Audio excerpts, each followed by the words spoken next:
We have Fred Batiste, a songwriter producer. He's from Martinique. We have Kushner Dada Lawrence. He's from Dominica. He's a musician, music producer. He's also Soca Monarch Rotary Road March winner. Focusing at this time on the creative industry sector in the US. The idea is really for us to be looking at the impact of the current pandemic on our sector.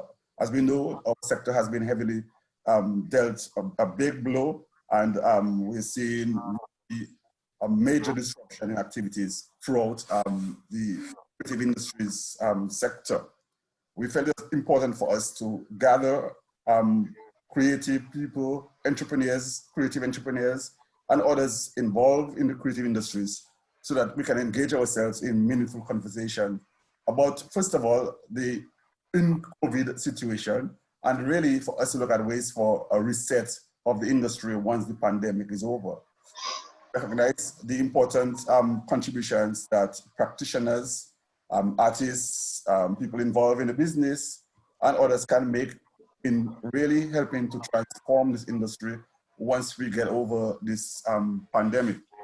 As a result, we have put together a really experienced panel of professionals to address those issues. This afternoon, our discussion will be moderated by Eric Horn from Vincent. I will introduce Eric a little later. But we really want to thank all the panelists who have agreed to participate in this afternoon's discussion, to lead the discussions, and of course, to help us in so far as crafting some responses to where we are at this time. I want to thank all of you who have taken the time off to join us in this important discussion. We have really a varied group this afternoon. I see the group includes artists, promoters, managers, industry leaders. We have professional people involved in business and development work. We have business development people. So really we have a good mix of people for this evening's discussion. So I'm hoping that we can have a very fruitful and productive discussion this afternoon. I don't want to waste much more of the time because this afternoon is really not about me. It's really about the artists and the creative people. So I want to give way to that. But just to start to get it going. We want to introduce at this time Ricardo James, who is the officer in charge at the OECS Competitive Business Unit, to speak to us on this afternoon's webinar. Thank you, Sobes, and good afternoon, everyone. I hope you can hear me. As you said, we want to have maximum time for the discussion and for the panelists and for the question and answer discussion. So my introduction will be brief. Let me just also thank all our panelists for agreeing to facilitate this session and to the moderator. In this very unprecedented time that we are living in, the CBU, as part of the OECS Commission, felt it was very important to remain engaged with our stakeholders and our clients in the various sectors, and we have started in the creative industry sector today with music. The purpose of this interaction and engagement is to hear from you what the impact of COVID-19 pandemic and the measures that have been taken to fight this pandemic have had on your business, on your practice as creative industry practitioners. We all know that over the past 8 weeks or so, through the lockdowns, the social distancing protocols, the closing of borders, that practically all economic activity has been brought to a halt. And so for many businesses in the OECS, that has meant shutting down of revenue, of trade, and that is having a significant impact on the various sectors. In the creative industry sector, where the product is usually of an intellectual nature, creativity, there are sometimes alternative ways of delivering your product.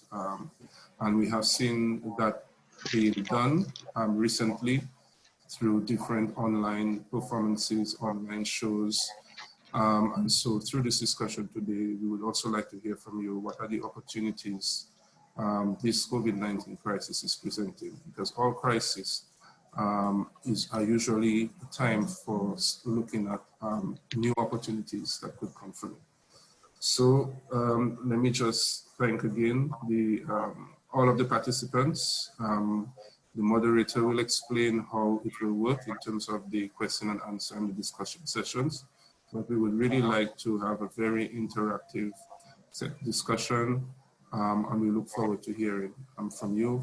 What we will take from this session is to identify some of the needs and the concerns, some of the challenges, some of the opportunities that you are identifying, what areas of support or assistance that you're looking for that CBU can facilitate, because as a regional organization and unit of the OECS, we work by supporting the member states in terms of policy recommendations. We mobilize resources where necessary to provide technical assistance and financial assistance. So we are looking to see from the discussion how we can improve our services to you. So once again, thank you very much.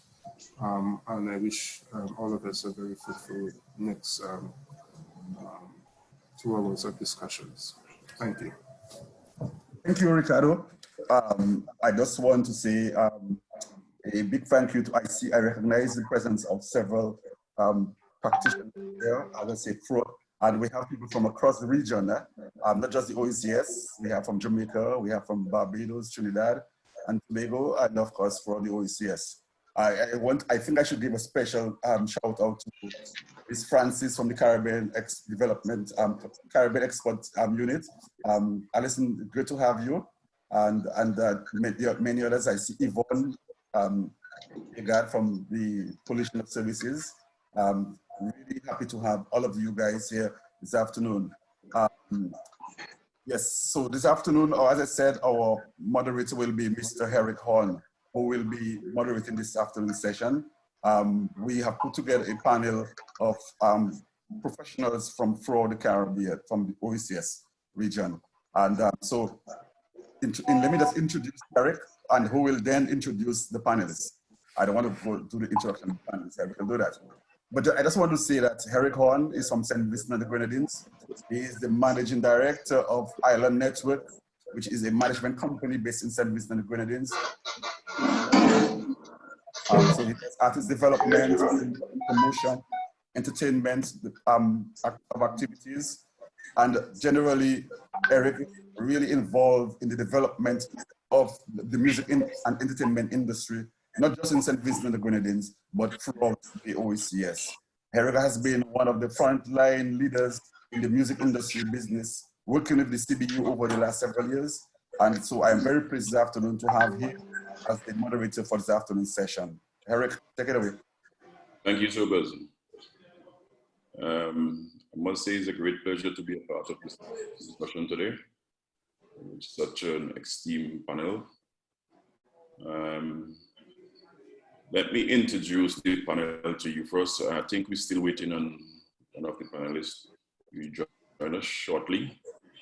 We have Ms. Francis, who is from the Eastern Caribbean Collection Organization, ECHO. She's from St. Kitts Nevis. We have Hollis, Mr. Killer, International Soca Monarch winner from Grenada. We have Fred Batiste, a songwriter producer. He's from Martinique. We have Kushner Dada Lawrence. He's from Dominica. He's a musician, music producer. He's also Soca Monarch Rotary Road March winner, Trinidad and Tobago Soca Monarch winner, St. Vincent. We have Claudia Edwards, singer-songwriter from St. Lucia. We have Paul Doyle, Skinny Fabulous Road March winner, Soca Monarch winner, St. Vincent and the Grenadines, songwriter, promoter. Yeah, so the first round of discussion would be, we'll have the panel introducing themselves and say what aspect of the creative industry they are involved in. and they would explain to us how COVID-19 has affected their business. And this will be for 5 minutes each for each panelist. We start with Ms. Francis from ECHO. Ms. Francis? Hello? Can everyone hear me? Yes, please. Okay, so Go ahead. my name is Renaldorine Francis. I am chair of the board of directors of ECHO, which is the Eastern Caribbean Collective Organization for Music Rights. I am a songwriter and publishing member of ECHO.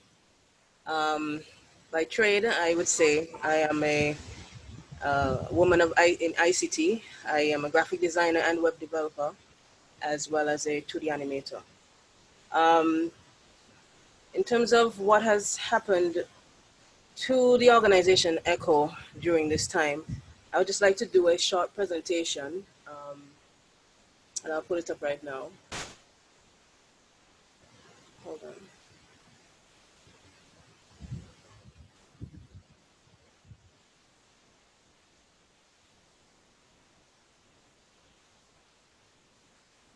On Ms. Francis to load her presentation.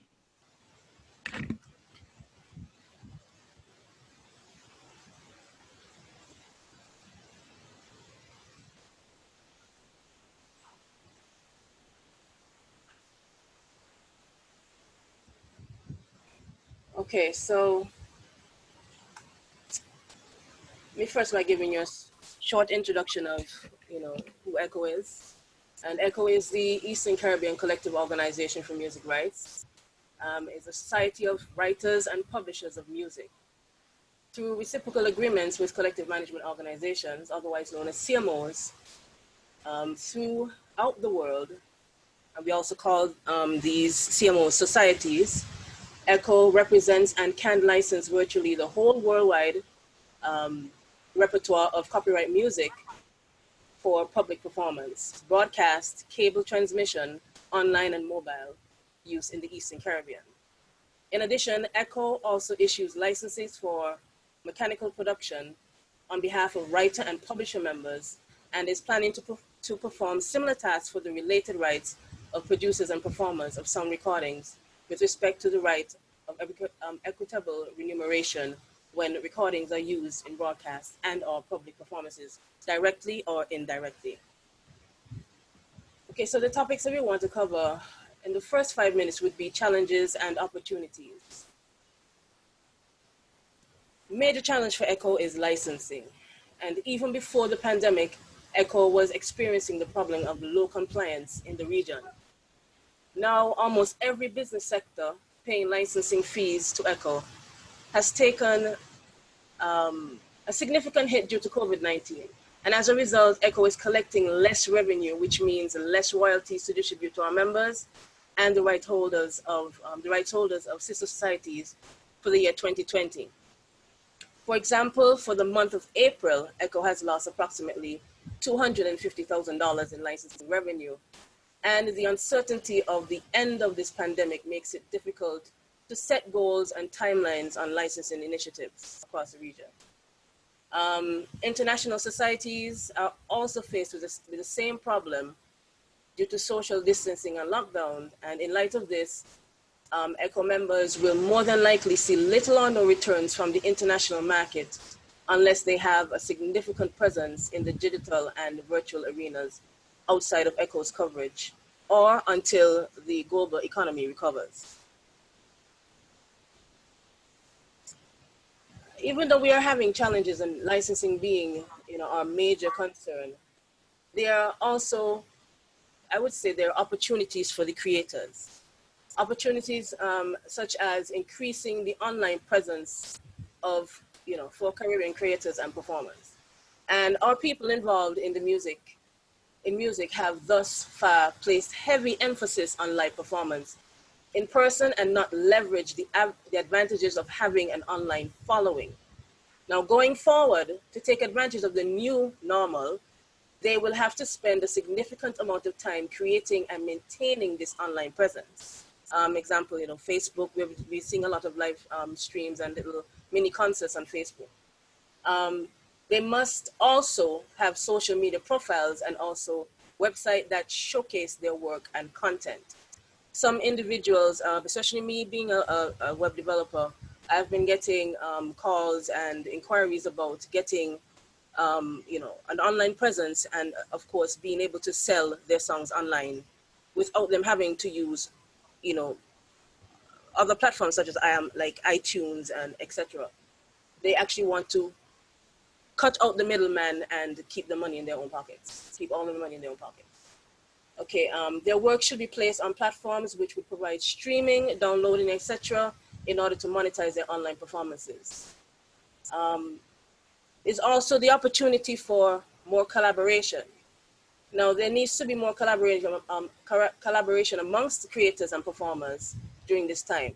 And by that I mean, individuals who now have a reduced income can now join together and produce material and share the cost of production.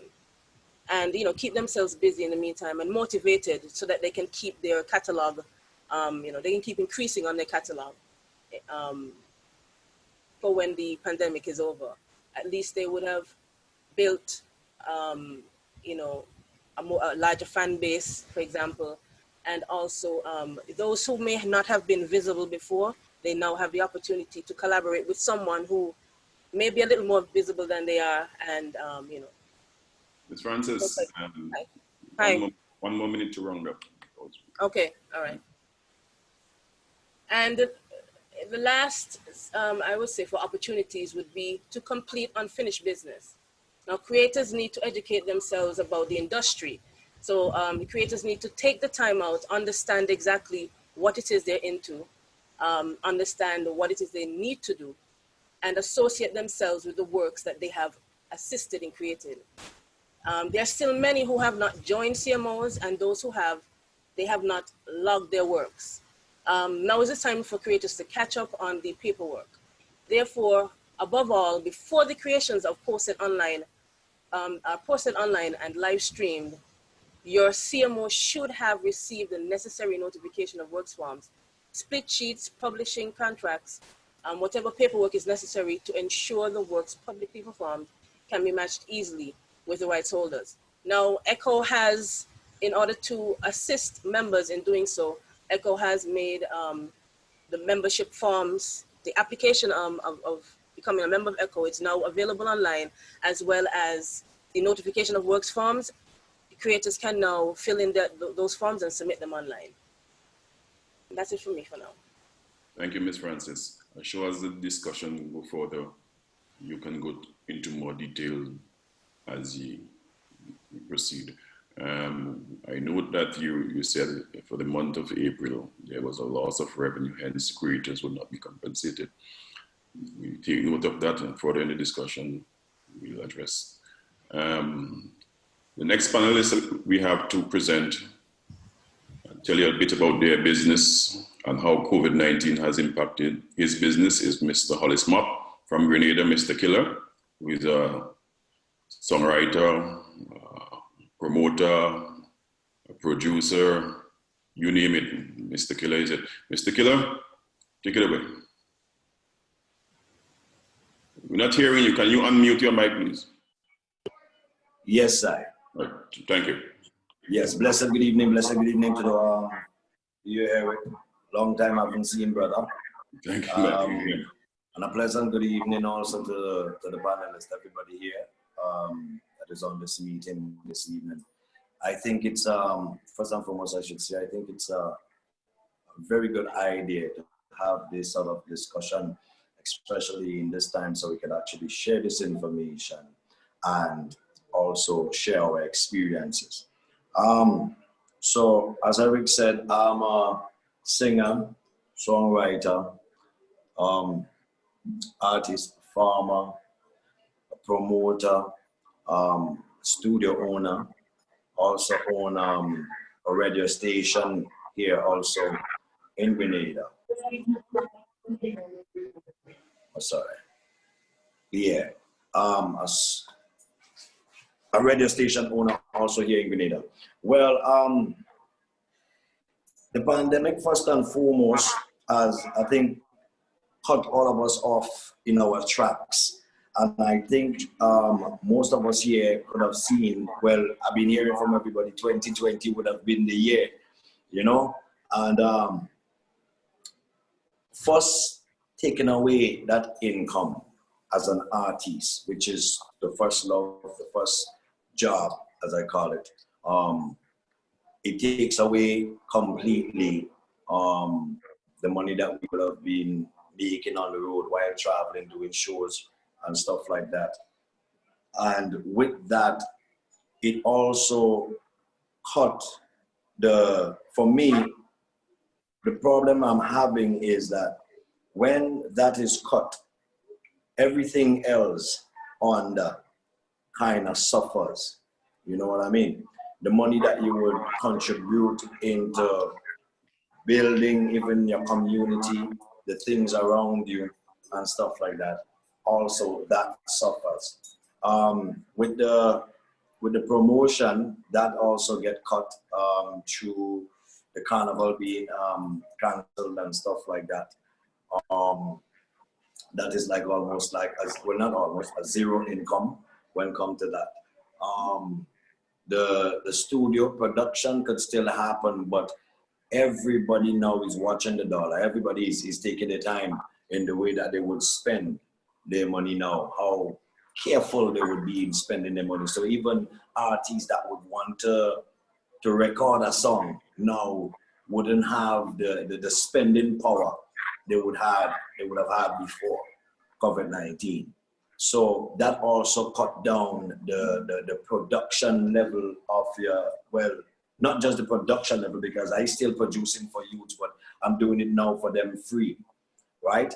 And when we talk about the radio station, on the side of the radio station, also businesses is watching their expenditure at the moment. So that literally put a very big hole in the income that you would have before COVID-19. So I would say COVID-19 on a whole has cut down more than, I would say, 70% of my income, you know, I mean, across the board, throughout my businesses and stuff like that. I would say 70%, because still online, as an artist, I still make money from royalties and things like that, which is not comparing to what you would make maybe on the road.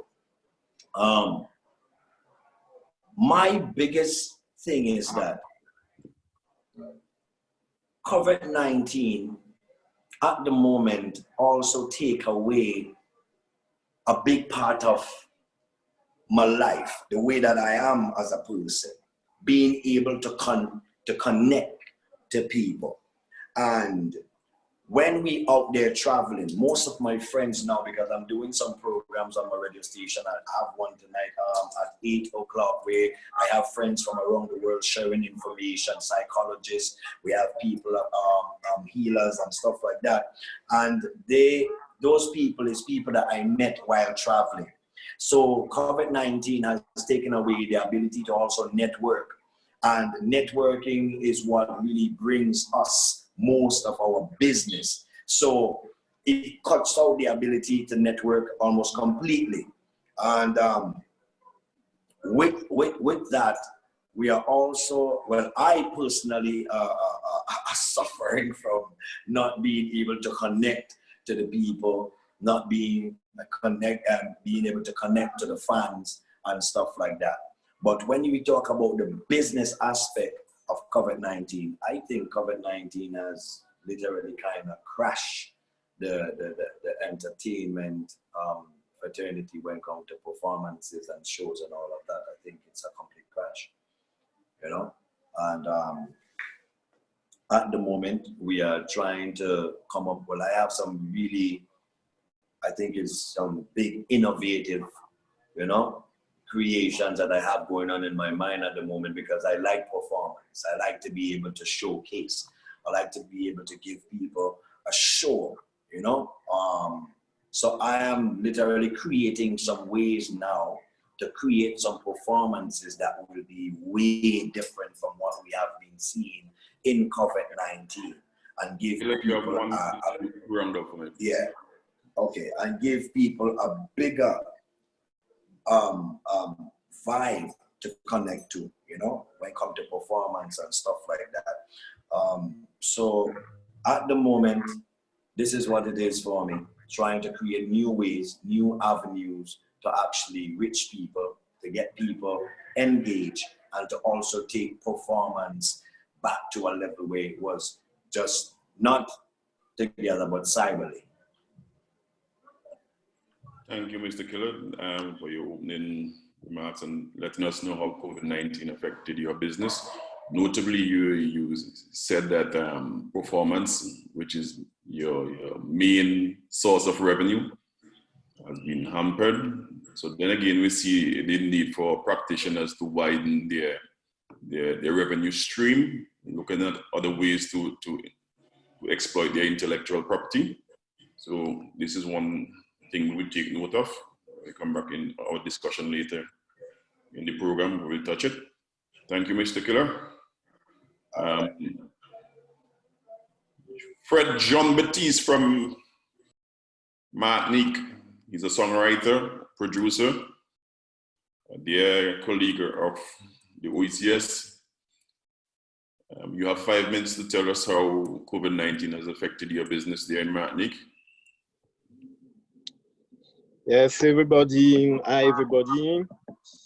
COVID-19 is a very big bad things that we have in Martinique. It's like our president Macron, he said that we are in war. So we are really in war because Martinique in Caribbean, French Caribbean countries, Martinique, Guadeloupe, and Guyana, French Guyana. It's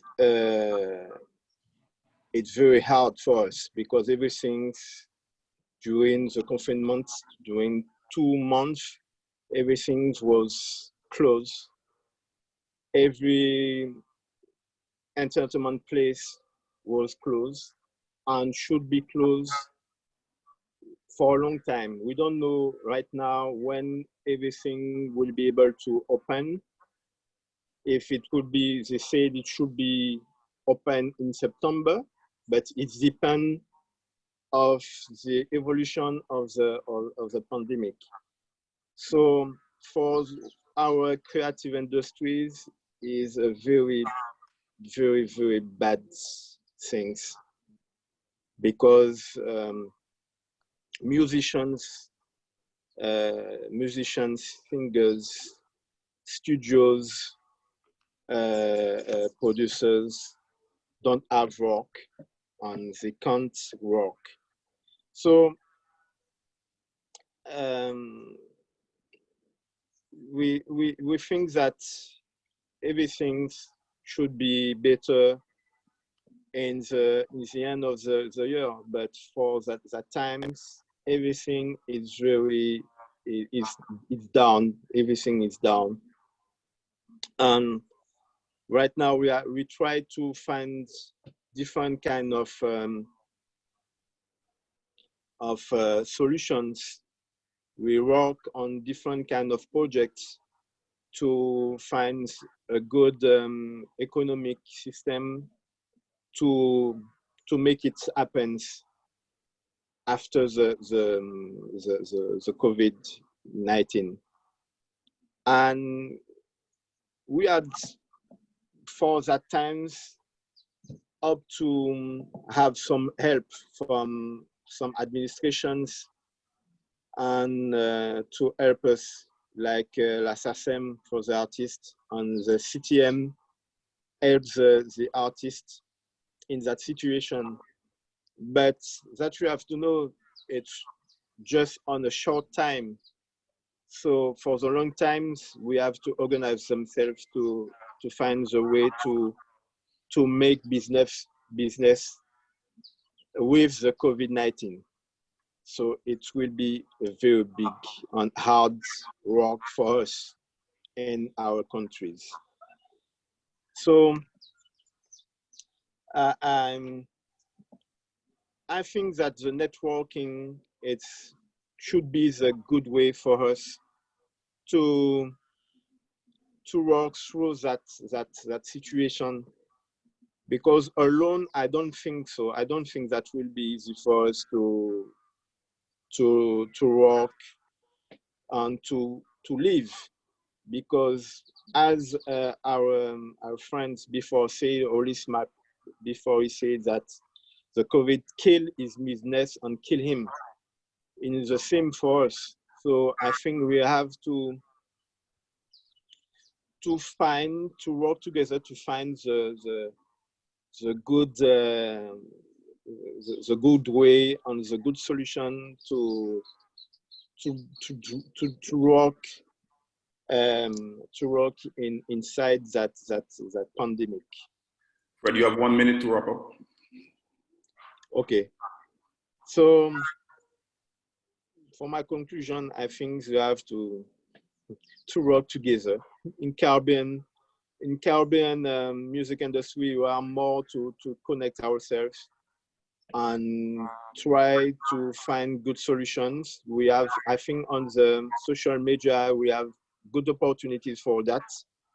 As said, Mrs. Francis talking about the opportunities to monetize music that we have for the SACEM in France, in Martinique, the opportunities to monetize our show, our concert, our contents on the social media and monetize them. So it's a solution for us. Thank you. Fred, one question. You said that SACEM assists you. In what way SACEM did assist you? What is SACEM? SACEM is In what way SACEM assists you during the what way? So yeah. we have funding. We have funding, help funding for the artist, for the publisher too. So they are around the SACEM funds work on 1 million euro for that, and 1 billion, and we have to make some help online, and SACEM Martinique, I think they have to make I think that I know that they have some projects to help artists in when the artists have to perform in school, perform in different places. I think they have to plan some project like that. We have an help from CTM. It's CTM. It's the organization for it was a regional call center for Martinique, right now is CTM, and they have a specific plan for artists to help the artists and help the enterprise, the Martinican enterprise too. Okay. And it's the French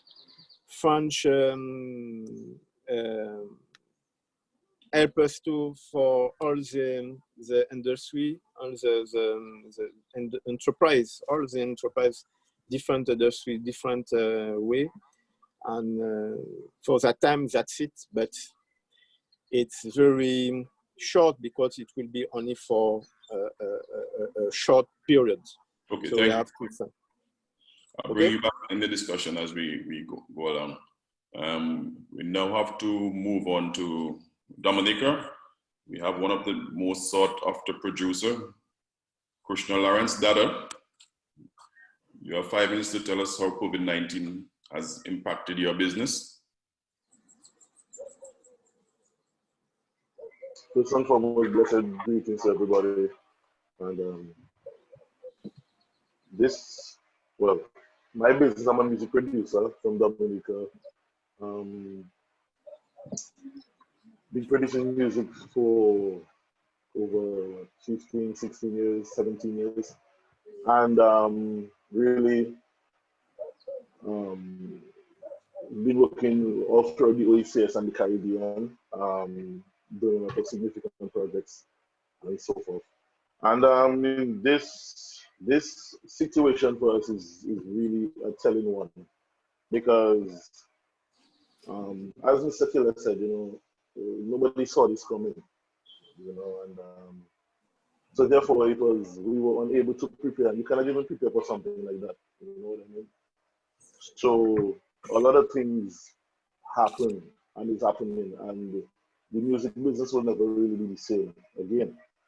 For instance, we need to take into consideration that live performance generates 80% of the revenue of the music business, and that is not limited to the Caribbean, the music business overall, worldwide music business. And prohibition of social gatherings due to the pandemic severely impacts revenue generation and the flow in the industry. And when we look at soca music and the extended family of soca, like Bouillon, Denry Segment, Jab Jab, for example, this is mainly carnival-oriented music, right?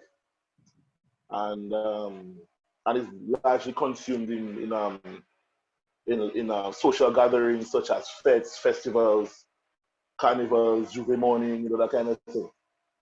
With the prohibition of social gatherings and the enforcement of mitigation strategies, such as social distancing and the closure of ports, in an effort to slow and ultimately stop the spread of the virus, resulting in worldwide cancellation of carnival, which the soca industry thrives on.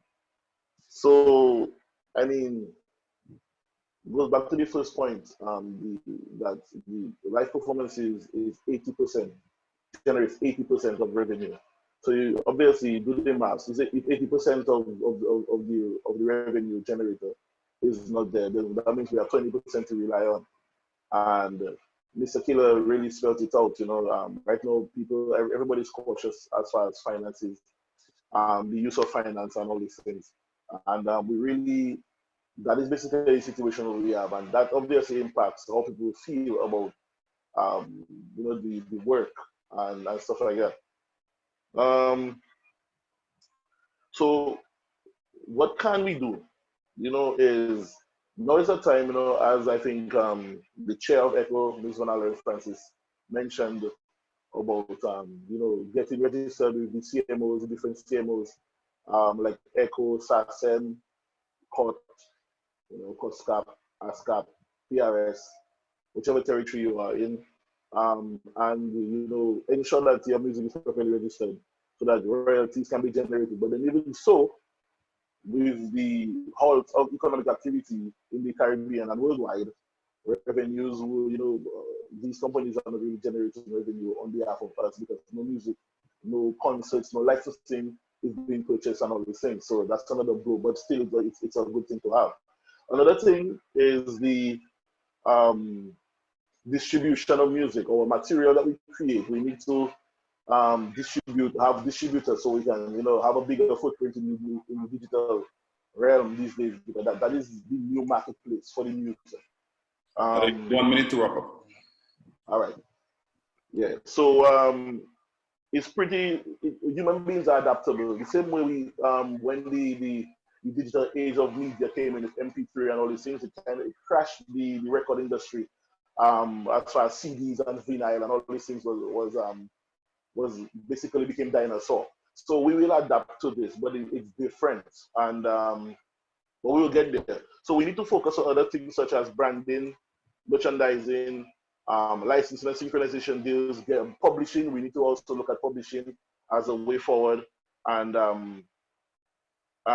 creation of content, because with no content, nothing can happen. And at the end of the day, we just need to stay focused and try to create in this environment that we have right now. Okay, Dada, I see that you're really forcing the point to broaden revenue stream so that we have more revenue coming into creators outside live performances. You also mentioned that a lot of the music we produce in the OECS is seasonal, it's for a festival. So I guess that you're suggesting that we produce music all year round. Yeah, I mean, that goes without saying because I mean, it's very interesting that you bring that up because I mean, for instance, last year we did Family and Mr. Killer Run With It, and both of those songs kind of dominated the carnivals over the world. And apart from just the carnival aspect of it, those songs was synchronized in TV shows. You know what I mean? Family was used, and Mr. Killer song was used in some various TV shows. You know what I mean? And that also is another avenue for revenue generation that we can exploit. Instead of we just say, okay, you know what, it's just about a fair. We could look at also that this is also a niche that we have that we could, you know, dive into more. Thank you, Dada. That's right. The next panelist to tell us how COVID-19 has affected her business. We go to St. Lucia. Claudia Edwards, a singer-songwriter. I'm going to give you 5 minutes to tell us how COVID-19 has impacted your business. I don't know why my camera is not showing me. I don't have it blocked off or anything, but anyway. Want to say good afternoon to everybody listening. My name is Claudia Edward. I am from St. Lucia, singer-songwriter. When the pandemic broke out, I was actually on a tour in Asia, and it's my annual 4-month tour. So in 1.5 months in, basically, I had to try to get back home. So for me, it's it really ruined my plans, you know, because you know when you're making your money, when you're working, you have an idea of how you want to spend your money or invest your money. So that kind of messed up my plans for my investment. That being said, I also think that it is an opportunity for me to sit and reevaluate my image as an artist, to evaluate my music, to keep writing, to keep focusing on how I can make myself more relevant in the industry. Right now in St. Lucia, I don't think there are any artists. No, there are no artists working. Of course, the hotels are closed down, so there's no hotel gigs. Our jazz was supposed to be in May. That has been, of course, canceled. Carnival was supposed to be in June. That has been canceled. So nobody is making any money. And for us musicians, most of us, our payments come through performances. And if we can't do that, then, you know, we have no income. We cannot generate any income. There are musicians who are lucky enough to have a second job apart from music. So some persons are still working. I have friends who are musicians who are nurses, so they're still making some income. There are those who work for different companies and they're still being called into work. So these are fortunate musicians who have something else that they can lean on to get some income in their households. But for many, there is nothing that they can do to generate any income. Luckily for us, those who are registered with ECHO did generously give checks to all registered members here in St. Lucia, and they did that last week, Thursday and Friday. Yes, they gave everybody a little something, which helps in this COVID-19 situation. I think that this is really a time for musicians to put their heads together, see how they can maybe in the future do more collaborations with artists out there, because we have so much music that I think that the world needs to hear. And when it comes to the actual COVID-19 situation, musicians can still make sure that the music is receiving airplay on the radios, because people are bored and they want something to listen to. So the radio stations are still playing the music, which I think is really important. They could still make themselves relevant on social media, which a lot of musicians are going into now, doing their own little concerts here and there on YouTube and Instagram, because it's important that since nothing is happening, since no shows are taking place, that we find a forum to keep our music alive and to keep our image relevant at this time with COVID-19.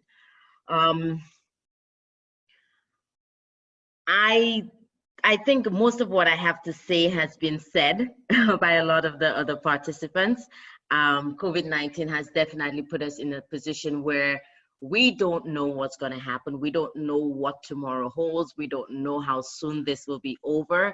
We cannot even plan for the end of the year, but all we can do is try to invest in our music, look back at our old music, try to make stuff that will be great for whenever we are able to go on stage to perform. As I said, a lot has been said that I would have said. I'm looking at my notes and I've crossed out a lot of things because a lot of people have mentioned a lot of the things that I want to say. So I'm going to end here. Thank you, Claudia. Claudia, you mentioned more collaboration. Mm-hmm. Collaboration across different genres of music? Yeah, I think that's really possible. Like before, we thought soca artists should only collaborate with another soca artist, but there is so much room for new music, new sounds, new stuff. So I think that a soca artist can collaborate with an R&B artist and just make a different sound, just make it more appealing, make it beautiful. There is nothing that says that we have to stick to our genre of music with another artist. So Mr. Killer, you know, all of you guys, you know, you can collaborate with other artists that are not soca artists. And I think that's just going to be amazing. With jazz artists, music is so universal that we cannot stay in a shell. That's what I think. Thank you, Claudia. Thank you. The next panelist we're moving to, as time is against us, is Mr. Gamal Doyle, Skinny Fabulous, songwriter, producer, promoter. You name it, he's it, from St. Vincent. Skinny, you have 5 minutes to tell us how COVID-19 has impacted your business. Right, microphone check. I think this is my first time using Zoom, so I'm not sure if I'm on the screen. The microphone is on. Good? Yeah, man. Yeah. All right. Well, I joined a little late, so my apologies. But I was able to catch a little piece of data and call it. So for me, I think the struggles throughout the Caribbean, and I would even go as far as globally, the struggle for entertainers. I think it's a similar plight all around. I personally, I've grown so accustomed to being on the move that mentally, I'm not sure if we spoke about the mental impacts of this thing too, because it's almost as if we were given a sudden stop, which could cause a little whiplash. And so it took me a few weeks to even accept that this is not a hoax. This is not just gonna blow over. So you first have to go through a period of acceptance. And that's the first step to thinking about how do you get past this without doing what you love to do, which is music. And we've already established that we depend on performances. Now, one thing I want to mention, because I don't want to repeat what anybody said, but there are a lot of fans and persons in general in society who they want to call on the artists of the Caribbean to continue to produce music, to continue to release music.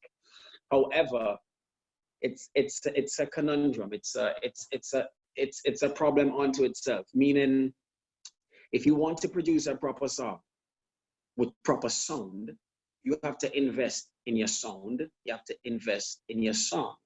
For some artists, they have to buy that song, they have to pay a writer. Secondly, you have to pay a producer. Thirdly, you have to pay the person who's mixing it.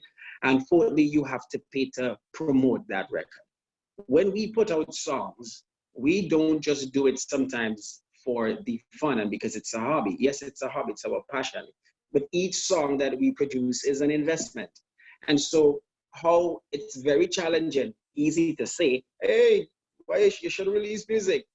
But the reality is to release a song is you investing in a product that realistically you cannot sell in the conventional ways.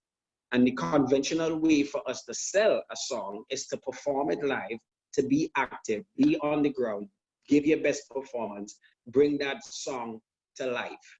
We are not able to bring songs to life because we don't have an audience, we don't have a platform on which we can really show you what we mean when what were we thinking when we sang this song? What does it mean? So Run With It, how are we going to promote Run With It in our bedrooms, you know? And I understand why a good percentage of the artists may be reluctant to make that investment just for the, I guess, the love of it and just to stay relevant and to stay visible. Visibility is coming at a cost now. You know, if you want your visibility to be professional and to have an impact. And so in terms of what my suggestion is, I think everybody is leaning to the idea of, well, we need to explore different revenue streams within the music industry. However, I think a lot of us, we are already doing that. I've set up a Vivo channel. A lot of persons monetize their YouTube channels. We have our publishing, we collect from Cart, Echo, BMI, whatever. But at the end of the day, these things are not going to just automatically spike because we are now exploring them more. I think what we as a nation, in terms of St. Vincent, St. Lucia, Trinidad, and the bigger heads, we need to encourage persons to start buying the music. We need to encourage the networks, the telecommunications network, to figure out how to sell the songs when they are released via credit. So, all right, it might cost you $1 credit from your bundle or whatever, because not a lot of persons would want to go and put in their credit card into iTunes and whatever. We know it is already. But if you make it easy for persons to buy our music, it will make a big difference. And I think the campaign. 1 minute, Ross. Oh, right. So apart from us looking into our own selves to find the solution, which a lot of the artists on this same platform and many other platforms have said, we need to diversify, we need to explore all the different revenue streams, but we also need to create a campaign that sensitizes the general public on how to buy the music and to encourage them to buy the music. That 99 cents goes a long way. And we need to change the culture of just going on YouTube and ripping down the music, or going on SoundCloud and just, you know, in ways that the artists don't really get back any of that money that's being made. So just to contribute to another idea, I would want to see an overall campaign from the Ministry of Cultures, creative sectors all around, make a better effort in promoting just 99 cents. Buy the music. Skinny, you raised 2 important points there. One, the mental impact of COVID-19 on artists, which was overlooked by many. I'm glad you shed some light on that. Secondly, the business model in which we operate, you understand? And bring it to life to the end where you said people take it for granted and just go on YouTube and listen to music. I'm not downloading the music, not streaming, you understand? And that was what helped artists to put more music out there, you understand, when they get compensation for what they do. I'm inviting persons who want to ask questions, make comment, to go to the Q&A and make your comment, make your suggestions.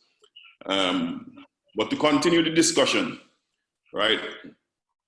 We understand to leverage our work in this era, we must use the modern day tool. We must use technology. Now, I've seen a lot of artists, DJs using various platforms, doing mini concerts, you understand? I'm going to throw this out to the panelists, you know, starting with you, Skinny. How do you see we monetizing our intellectual property by these mediums? And do you think that is the new platform that we will see being used to hold concerts or another stream of revenue? You know, my response to that may come across a little touchy to other artists who have done the virtual concerts and so forth. But understand, for me, it's personally an approach that I dread.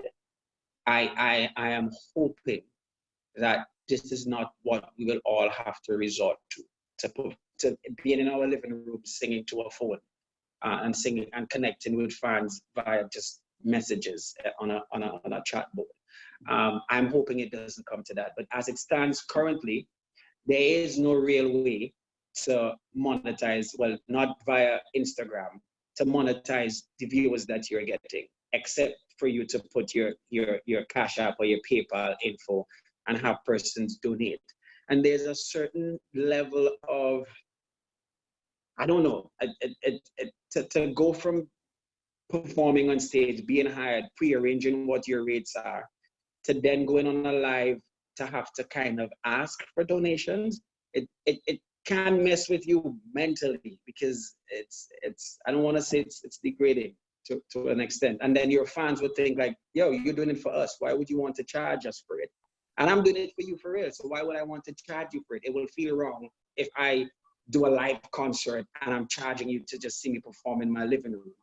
Okay. I hope that is where the world is going. Or if it goes there, everybody will have to adjust. I'm just praying it doesn't go there. All right, Mr. Killer, what's your take on it? Well, I was just watching that skinny and I started to laugh because mentally it's a challenge for me, as I said earlier on. Connecting to people, connecting to the fans is like one of the biggest thing for me. I love to connect with the fans, and getting stopped in our tracks like that is literally mentally challenging. Now, at first, I said I didn't want to do no concert. Even the companies that I am an ambassador for wanted to do concerts and stuff like that, I refused to kind of do that. But I did one the other day. And some people found a way to actually get companies to come on board that would sponsor concerts like that. So we would actually still be paid for doing a virtual concert. I see ways where the big, even like telecom companies and stuff like that would use those virtual concerts for marketing purposes. So it's not just I doing a virtual concert just for the fans only, but also for companies to come on board, use that time to market maybe their products and stuff like that. So that kind of worked out for me with the virtual concert that I did. But the way that the world is now, I am skeptical of how we would go forward and how soon that will happen for us to be back performing, as you see how things are going. So we would definitely have to adjust and find ways how we can actually monetize. For now, I haven't seen any big way to really monetize the virtual concert and get back the kind of revenue that we have been seeing from live performances. But Eric and the panel, I think for the creative minds that we have, not just internationally, but here in the Caribbean, we could definitely find ways. Recently, I started, went to start a publishing company in the United States, and that would be under a music room, which is BMJ Music Room, where there is multiple record labels under there, and they do a wide distribution of music. And I saw some results from them recently that kind of struck me in the right way, because it was a little bit better than what I have been seeing with some of the companies that we used before. So I know that there is innovative ways coming, and they actually are designing a way that artists now could actually track their music on their phone and see the money that they are making, and they are working on that kind of technology at the moment. So I don't know exactly where we would go, but I know that there are there are things being developed, because you know when one thing falls, something else stands up. So I hope that we don't have to get stuck here. Mentally, it's crazy. You know what I mean? He started to do a number on me from early, but here we are, we're dealing with it. I try to occupy myself though, as I also have a non-profit organization. So I tend to you know, do things just to keep myself occupied. Also starting a farm at the moment, you know what I mean? Okay, Mr. Killer, thank you. For persons who have questions and comments, you can also put up your hand and we buzz you in. Let me throw something out there again. We've been focusing a lot on the live performances on the creative side, but I think we have a few areas around in terms of decision makers. Do we as practitioners think that we are operating in an enabling environment? Do we get enough assistance from the agencies that are there to assist us, the government? Do they provide an environment for us to sustain our business? Do we get soft loans? Do we get grants? Do we access these concessions they have for musicians? Dada, do you want to start with this, Dada? Before you take the floor, Dada, let me just say, moderator, so after Dada speaks, we will take 2 questions from Cecile Joseph and from Andrew Grimes. They have their hands up. So after Dada answers this question.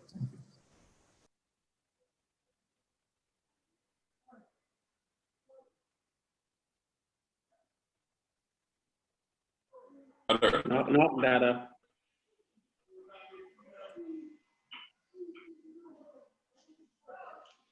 The booyah man gone. Mr. Killer, you heard me? Hear me?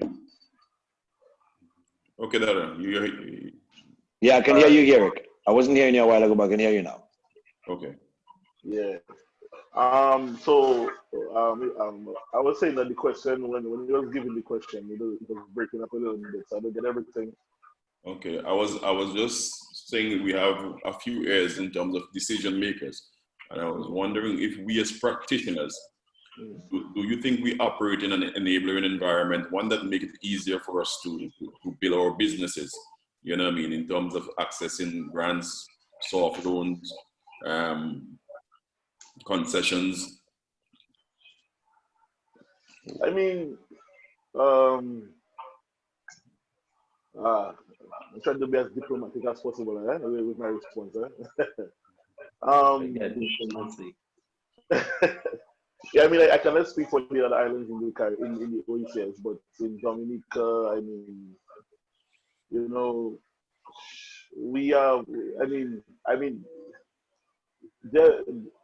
I've heard of, you know, the government making allocations for soft loans and grants and all these things. I have never seen it, you know what I mean, and I've never been a beneficiary of those things, and I have never seen it in my lifetime here, you know what I mean, and it is very saddening because as an artist or as a practitioner in the creative industries, we are both from private sector and public in a sense, because we directly operate on the tourism. You know what I mean? So I mean, whenever we go out and perform and sell our country's culture, when we sell our culture, this is tourism and stuff like that. So I think that you know, the government should make a better effort at interfacing with the artists to make stuff like that, you know, grants and all these things available to sustain, you know, the creative sector. Because I mean, without music, I mean, take Carnival for example. Carnival, what is the marketing tool for Carnival? Music. Without music, there can be no Carnival. You get what I'm saying?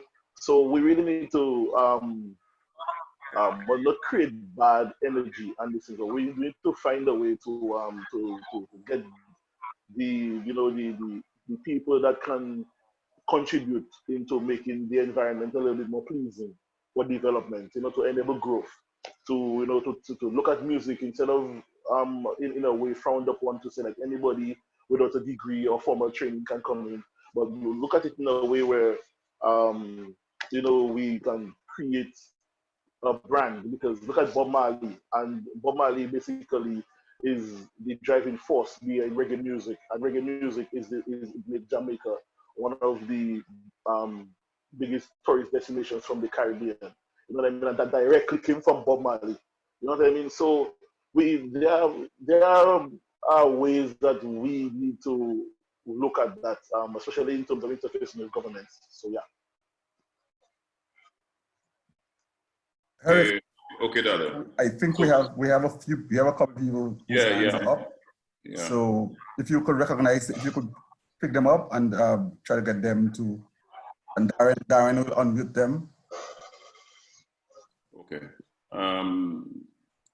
Skinny, we have a question here for you. Someone is asking, what strategy did you use to cope with the mental stress?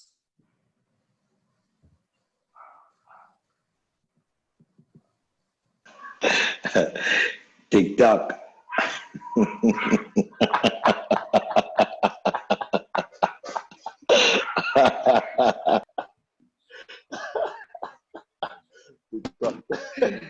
But I can tell you, for me, it's learning to accept it, and I occupy my time by going on like platforms like TikTok, doing funny videos. I've been working on music outside of soca. I've been exercising. I think exercise is one of the most underrated therapy that you can get. So I've been exercising, although it would hardly appear that I need the exercise, but it helps. It helps as a distraction. It helps with the mind. And I've been visiting the treasures of my own backyard, which is going to the rivers, discovering waterfalls, just embracing nature and trying to find the goodness in it all. Okay. Miss Francis, a question to you is, well, Claudia had shed some light on it and said that ECHO paid out some money in St. Lucia, but could you tell us if there are other islands that ECHO is going to remit something to the practitioners who are registered?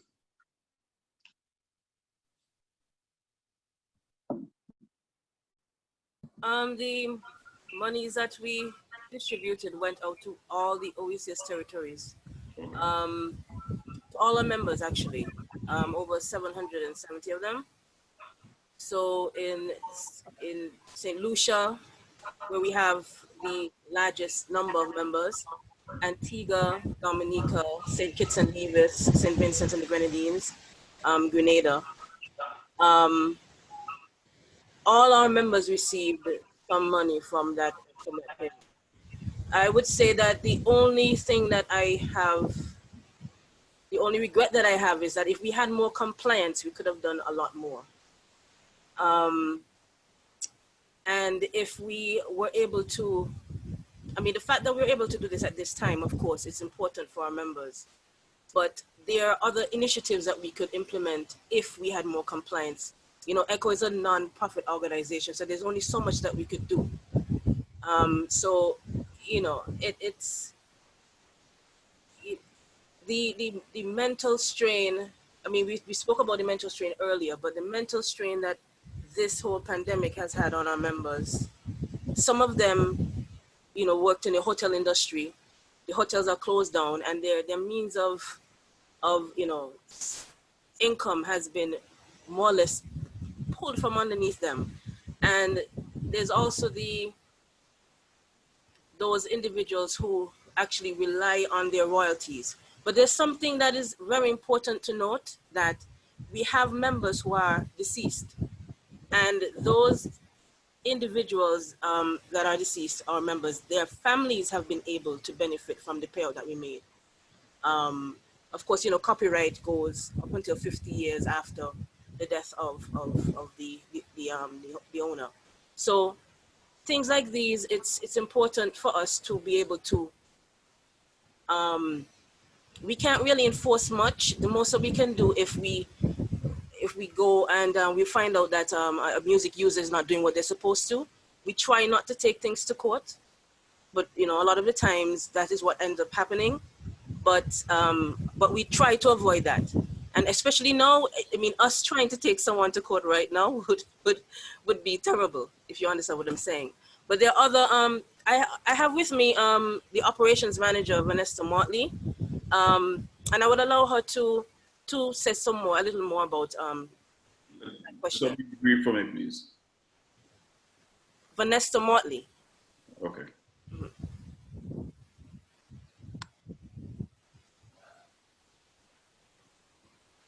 Hi, good evening. Hey, good evening. The question, are we answering the question about enforcement? Yeah. Okay, well, I think Ms. Francis already said basically what it is. We do have the option of taking persons to court if they are non-compliant, but ECHO tries as much as possible not to take that avenue. We always try to work with the music users to get them to understand and then comply rather than to force them to. Because in a lot of times when you do enforcement through the courts and all of that, it does not build a relationship with the user and ECHO in itself.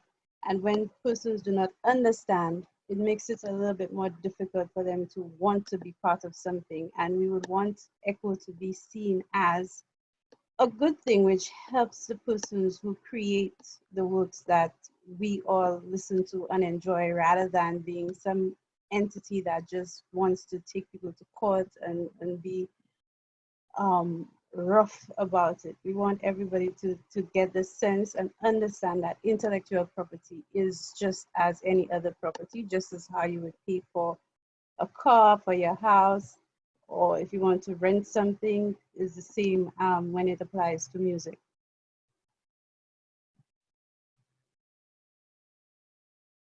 Okay, Eric, let me just come in. We have 3 questions in the chat, and I will call the names, and Darren will unmute them so they can ask the questions. Okay, we have Cecil Wizard Joseph, we have Andrew Grimes, and we have Oleinka Jacobs. These are the 3 people we have with questions, the hands up. So what we'll do is we'll take those 3 questions now, and then we'll go into the second round where we're looking at the solutions, because I think we already started to move into that already.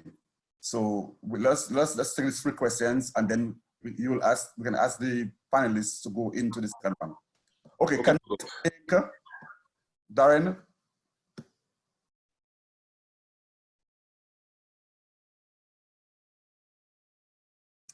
Yeah, I'm unmuting Cecil now. Cecily, go ahead. You have the floor.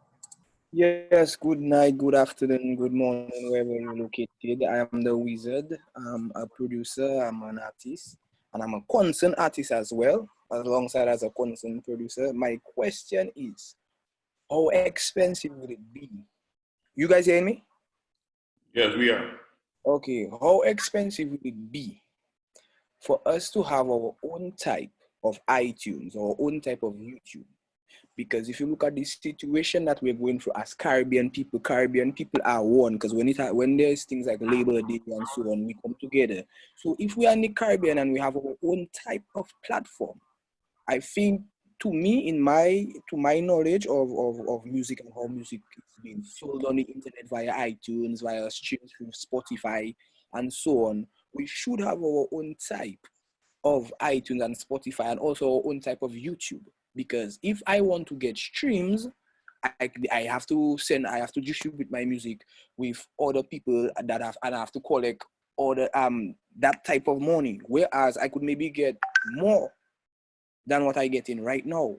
You understand? Because we don't have our own platform for streaming in the Caribbean, like a big one, like a very big one. And we don't have our type of YouTube. So that is like my number one question. Yeah. Okay. Mr. Moderator. Mr. Killer. I'm here. I'm here. Yeah. The gentleman a while ago was saying that we should have our own platform, just like iTunes for our music in this region? Well, yes, most definitely. I mean, a couple of years ago, I engaged with some people having conversations on how we can actually create our own platforms and how, sorry, there's a bike outside, how we can find ways to now control our stream.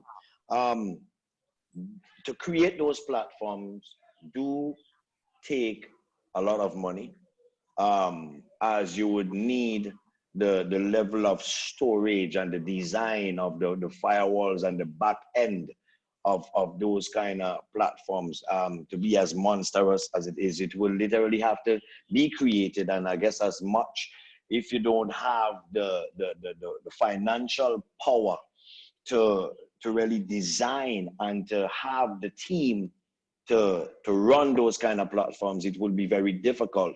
But I guess as much that question that he asked is going to maybe the companies that deal with the music, maybe the COT, maybe the Echo and stuff like that.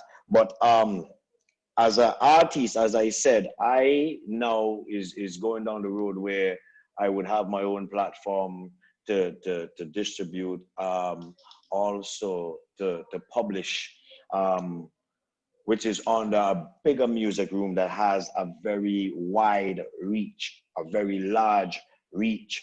And as I said, we tested out, and some of my songs that is less popular, I'm talking about songs that maybe I have never performed, kind of showing a possibility of making more money than some of the songs that I have registered and is popular.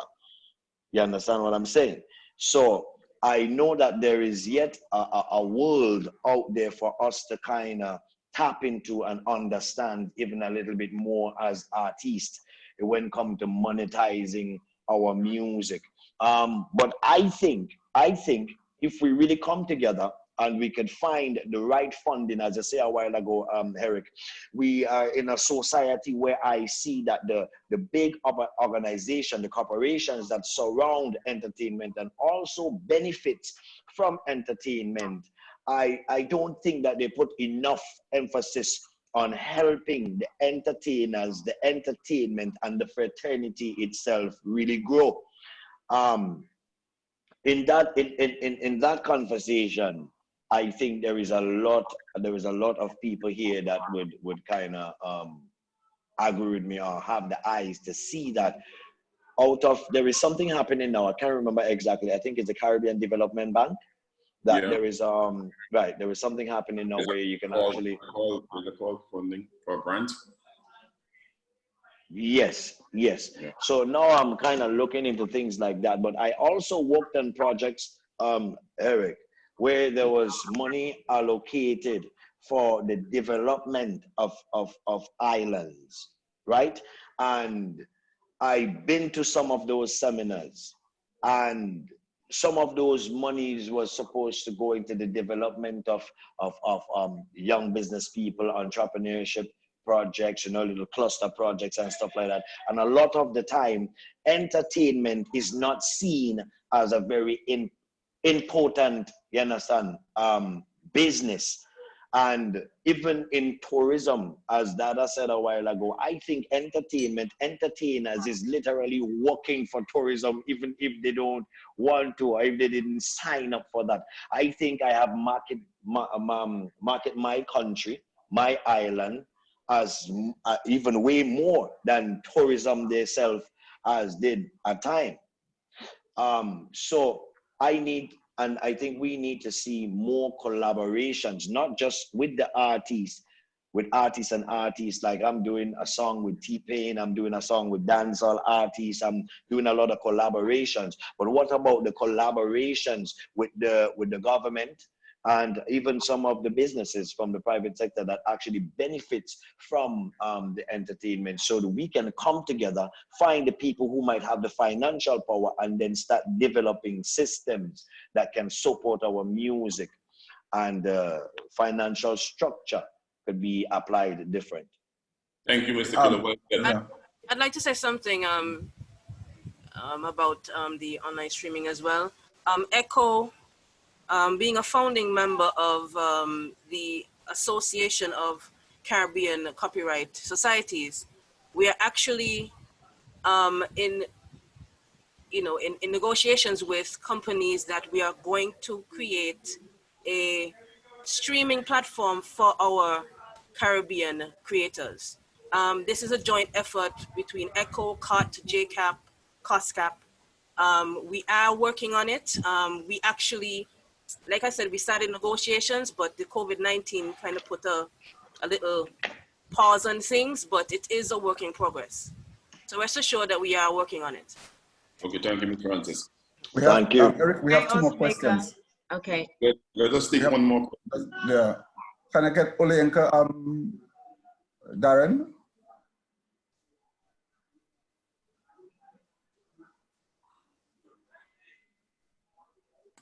Yeah, me turn now. Yeah. Olenka. To talk. Okay, she's using an older version of Zoom, so let me see if I can just temporarily move her to panelist and I'll move her back. So can we get the other person? Andrew Grimes, yeah. Can we get Grimes? Yeah, Grimes and allow Grimes to talk. Grimes, go ahead. Yeah, I would like to ask, how long do you all think it will take for the local entertainment industry to normalize itself and get back into that revolutionizing gear now, the high gear, because things was kind of on a high gear for us within the islands, especially for the soca vibes, and then we like to see how the things was propelling it upward. Especially this brother here. That's not for Killer, right? Killer, that's not for you. Because he will give us, he's a scientist. Killer is a scientist. We don't Killer to answer the question, Eric. Can we get Skinny to come in? Well, I mean, when you said to get back the entertainment system to normalize, I mean, that depends on what happens outside. Because I realize that what is happening now in the world is not, we have no control over it. The Caribbean is now kind of following the rules, you know, which is handed down by, this is not just through government, but it's way a little bit beyond that. And which I don't want to get too much into, but we don't control that part of it. For this to become a normal thing again, it depends on what happens in what you will call the first world, which is America, what happened with China and the European countries and stuff like that. Because at the moment, you would see that they are passing new rules and bills, which kind of, it feels like we're going to be in this for a while, and they are making statements of social distancing to be the norm for about the next year or so.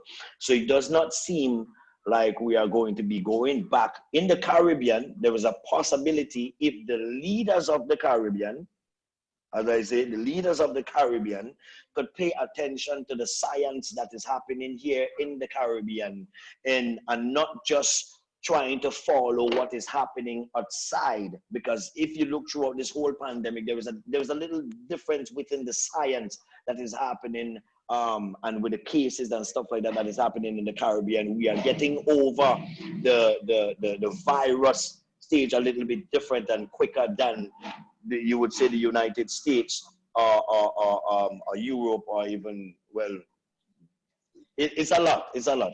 All I should say is that, without talking too long, is that we don't have control over it as yet. But there is a way that we are seeing, as we are a part of a group called the 5G group and the Light Seekers, with people that works for like Robert J. Kennedy Jr. and stuff like that. They used to work with Obama, and scientists that is a part of the system of what is happening outside. And you would see that there was a big fight going on. There was a lot of lawsuits happening at the moment, from government level coming all the way down and all the way back up. So we are waiting to see what happens outside. And I think the person in the spotlight, the country in the spotlight right now is America. You would see that the Caribbean countries is now putting a lot of their medical, I always say, ministers in a little bit of control, and they are listening to people like WHO. So if we only come together and look at the science that we have here and have a little bit of our own application, like also changing our diet in the right way and stuff like that, we can actually go back to little normal, locked inside of our countries and our islands in a quicker way. But you would see that they're also making moves to open up the ports, and when ports are open up, then you have to screen everybody that is coming in, and everybody that is coming in, you cannot tell if 5 people would fly in tomorrow to any Caribbean country that claims to be positive, and then that will cause more social distancing and stuff like that. So we're in a circle now where none of us cannot predict exactly when this is going to be normal again. Okay, can we get the last question and then we'll go back to the moderator? Olainka Jacobs, go ahead. Okay, thank you. Hi, good afternoon, everyone. So my name is Olainka, and I am a Creative Industries Enterprise Development Specialist. I'm currently doing some work with UNESCO, looking at the status of the artists in the Caribbean and the situation of the creative and cultural industries during and post-COVID. So my question is quite a practical one, actually. As entertainers, you've all spoken to the importance of the live performance and how important that is to you as individuals and also for your businesses. But when we're reconsidering the business models and we understand that we need to pivot at this time, I wondered to what extent we had thought about, or you had thought about, we are thinking about, and this is, you know, for the entire region.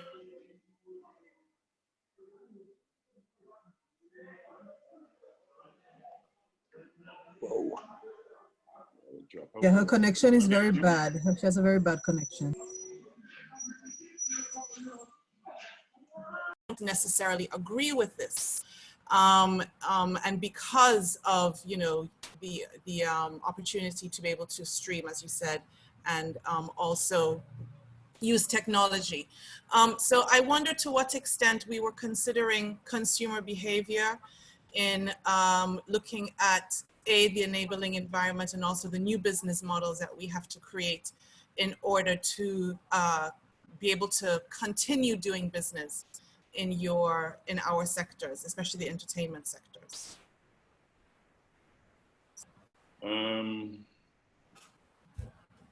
Very important question in terms of looking at consumer behaviors and how we make decisions going forward. Skinny, do you want to address this? Because there's a lot of back-end information we will have to have access to in terms of data to study the behavior of our consumer.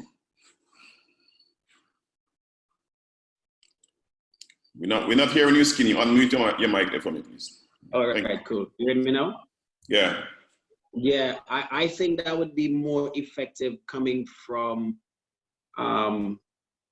as you said, persons or organizations that would actually have access to that type of data that could analyze and make decisions based on that data. For instance, I mean, Ministry of Tourism, the Ministry of Culture. I think, like I said before, I zoomed in on that point about trying to change consumer behavior and attitudes and their willingness to spend as they would spend on any other form of entertainment. We're talking about, we have a culture that will spend $1,500 US on a costume, and then they would spend an additional $100 US on an all-inclusive event. But they would not see it fit or necessary to purchase the favorite artist song for 99 cents. And so some of it, we can't blame them for not even thinking about it, because there's no one pushing the idea that it should be done and it can be done, and it is a way to support your favorite artist. You can click the like button on Instagram. You can follow me on Twitter. You could message hearts. You could type the flames and then let me know that you're enjoying the music. But also, you can click my link that takes you to my Spotify feed or my iTunes or my Vivo channel. And those are the things that will help to generate money.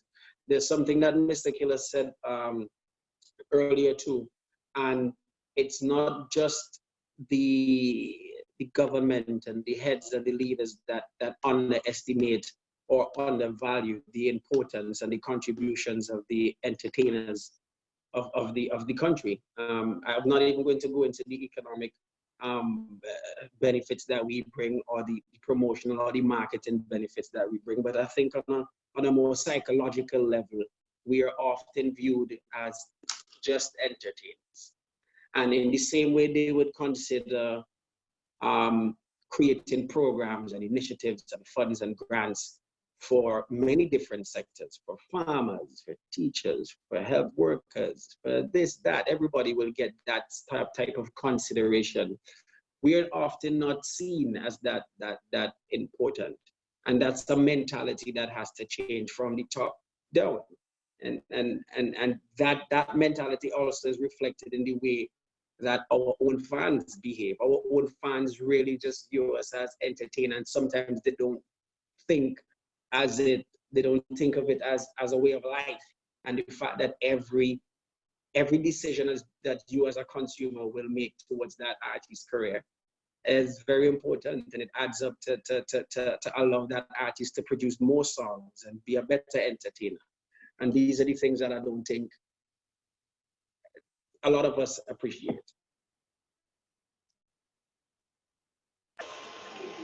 Yeah. If I could actually jump in for a little bit here on consumer behavior. Skinny, I completely agree with you. Consumer behavior. Now, we being Caribbean artists, I think a bigger part of our consumers is also in the Caribbean people and in Caribbean diasporas around the world, Caribbean communities around the world.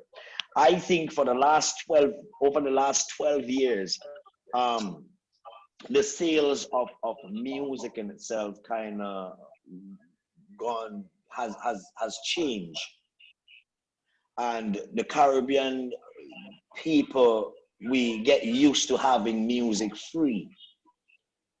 So instead of someone go to a streaming site, which is not very popular among the Caribbean people, they would literally go to YouTube and play that music, right? They will get somebody to download it for them. So that is habit of our consumers. And I think we, as Kenny said, we need to work on ways how we can actually push that kind of agenda to help people understand how important it is to support the music. Different ways of supporting the music also could come from companies, because there is a lot, especially the telecom companies for this one, there is easy ways that they can create the payment for music. So I have seen through Instagram where so much people in maybe Germany, people out in London, a lot of the white folks always texting me, oh, I'm not seeing this song on iTunes, or how can I do this, or how can I purchase? But you hardly get that in the Caribbean diaspora. So I don't think in the Caribbean we have a habit of purchasing music. Mr. Killer, we have to begin to wrap up now. Skinny, there was a part two to the question which she asked how would we use the tools available, the modern day tools, to leverage what we are doing. Basically, it's like saying the first question that the gentleman asked before, if we can create our own iTunes or a platform of that nature where we can collect our own data, those back-end data, to make decisions, because we need our data to make decisions. And I can see that. That being said, let us go straight into the wrapping up session now. Skinny, I would start with you by answering the part 2 of the question, and then point us into solutions now. Post COVID-19, how we get out of COVID-19, how you see us getting out of COVID-19, and what should be the plan going forward for this creative industry? All right. I want to answer properly. So the second part about the solutions, I could answer just off my head. But yeah. the first question was concerning what? The tools and creating platforms for ourselves. Yeah. Unfortunately, I do see the benefit of that, and I don't want to be a Debbie Downer, but as Killer pointed out too, the type of funds and finances that it would require to actually match, to create and then match a platform that we can compare to a SoundCloud, a Spotify, a Pandora, a YouTube, a iTunes, the type of machinery that those things are, it would be hard to try to create something to compete instead of trying to figure out how do we dominate the already existing platforms? How do we make our mark in such a way that the subcategories of, let's say, iTunes, they are now forced to recognize our genre as a genre. And there was always the argument before about, do we feel disrespected that soca music is being classified under reggae? But then in some ways, it feels good to dominate an already established chart, because it means that you're not just competing amongst your peers, you're competing amongst the likes of Bob Marley and the Chronics and the Coffee and the Beanie Mans. And so that offers a different sense of validation too. If you're number one on Caribbean Tube, that's it called Caribbean Tube, it's a different feeling than if you're number one trending on YouTube, because you're obviously entering on a way smaller scale. So yes, it will be good and it will be novel and it will be great, but I think realistically in the powers that we have, it's to try to dominate the already existing platforms. As far as COVID-19 and going forward, I think that as countries, we need to look into, I mean, we don't live in a vacuum, but I think the leaders of each territory need to look into what can work specifically for each country. And again, stop looking at what the world is doing to determine what we do. And that's not me encouraging each island to open and do its own thing on their own, because we're all interconnected. But I do think that it deserves a regional eye, a local eye to solve a local problem, because some of our problems aren't their problems, and some of their problems aren't our problems. That's on a leadership level. As artists, again, find a way to maintain your sanity and do not be afraid or ashamed to look into different revenue streams outside of music, whether that be farming, whether that be real estate, whether that be stocks, whether that be creating something or figuring out what it is that is needed in your community and try to offer that through your links or whatever it is. I don't see that there will be a shame in that. Yeah, I could be an artist, but I could farm, I could plant ginger if it comes to that. So it's a matter of forgetting about what you knew as the norm, embracing what it is now, and trying to be creative with it all. Okay, thank you, Skinny. Well said. Dada, wrapping up, how do you see we go out of COVID-19, post-COVID-19? Unmute your microphone for me, please, Dada. Yeah. I want to touch on what Skinny said. In terms of answering the first part about the consumer behavior, this is something that we really have to take a hard look at, because in the Caribbean, as the guys touched on, we saw customers giving people the material for free. Then you have to come and tell them that you have to pay for it. So then there's the issue of we creating our own platform, so for us to be able to compete. So we can have our own domain. Skinny is right on target again by saying that when we come in, that we're going to come in on a much smaller scale than the bigger companies, the established ones like the iTunes, Spotify, etc. Moving forward, I would say that this is an issue that goes beyond music in the Caribbean. We really need to, the Caribbean needs to become one territory. And that is the only way that situation will be solved. There's no other way that is going to be solved unless the Caribbean become one territory like the Philippines and all these things. Because as a whole, the Caribbean has 29 million people, right? And individually, we are fragmented. Dominica, we're 70-something thousand, and so forth, right? So we are fragmented. And the reason why we are not getting, we are not getting the right, or I would say a better read as to what our consumers would like, or how to get money out of them, or how to do better, take advantage of these platforms like iTunes, Spotify, etc., is because these platforms don't cater to the Caribbean specifically, like how they would cater to Latin America, which consists of all of South America, including Central America, and the whole of North America, including Canada and Europe and China and all these things, right? So there's no way, I just cannot see a way at all for us to, each of us, like, to feel like, we wanted to be curated specifically, going to work, unless we, and until we unify on a sovereign level. So CARICOM, that's where CARICOM comes in. I think that we, the creative industries, will thrive better under a more unified Caribbean, under CARICOM, because we already started the process with the passports and opening up the borders and all these things. Right now, we need to make some more inroads into that direction so that we could be looked at as the 29 million population that we have as a whole.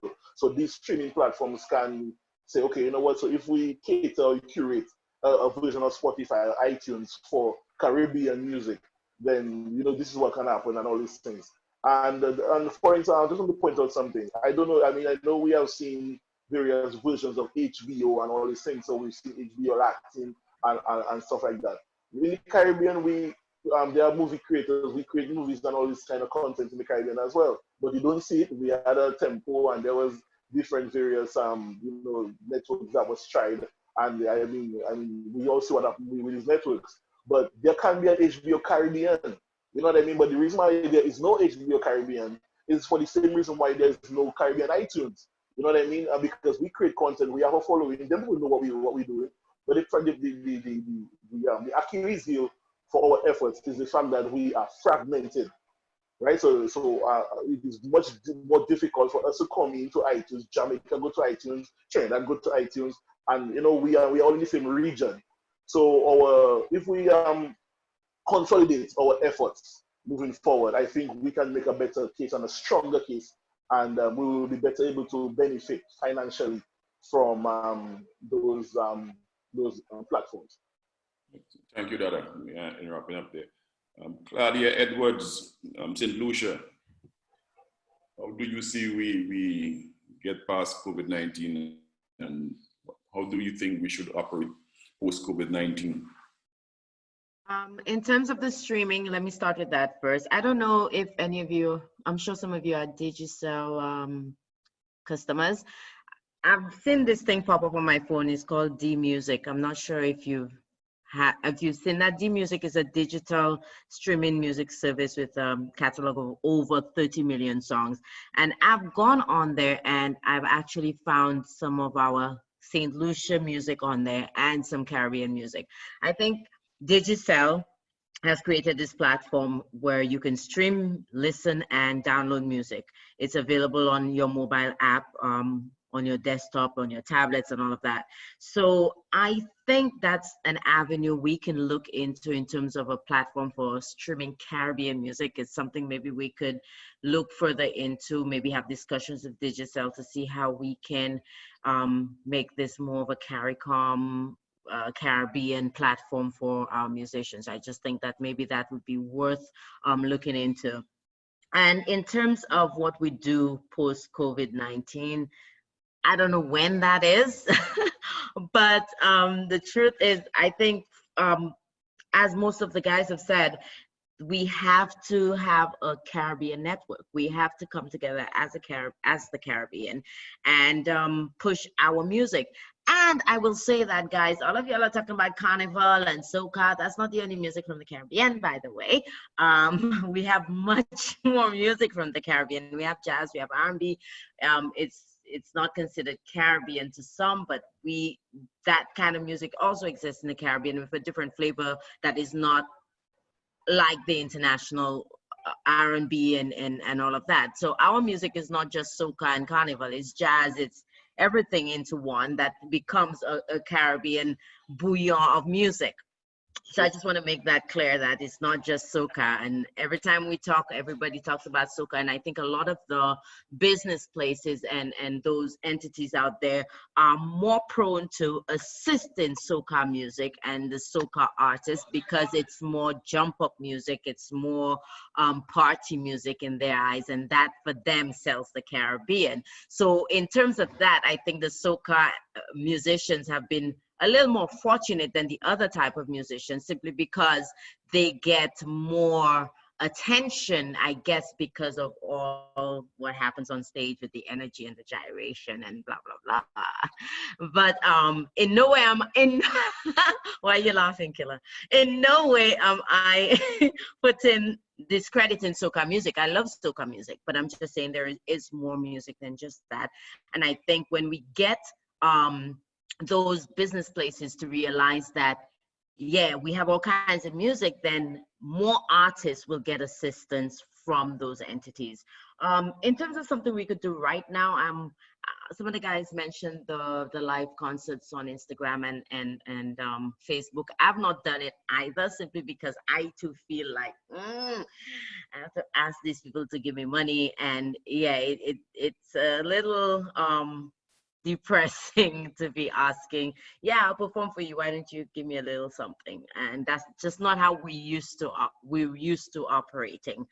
So I think maybe in that same sentiment, we can have a group put together a show with different artists from the Caribbean, maybe pre-recorded live, and then a host hosting that show and saying, hey, this is the platform for a live concert with Caribbean artists, and place some kind of link where they can give a little support to the artist. Maybe that can work.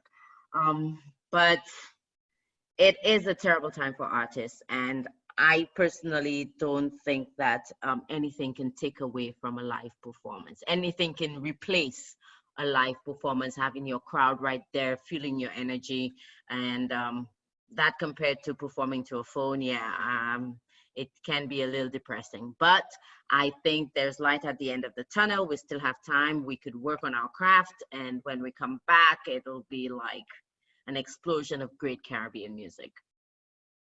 Thank you, Claudia. Thank you. Jean, Fred, Baptiste, in wrapping up, what would you say we do past this era of COVID-19? Fred, you there?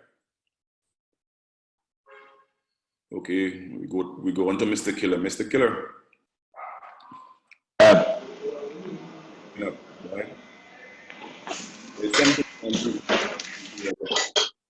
Do you think that we in the OECS embrace our, in terms of, would you like to see more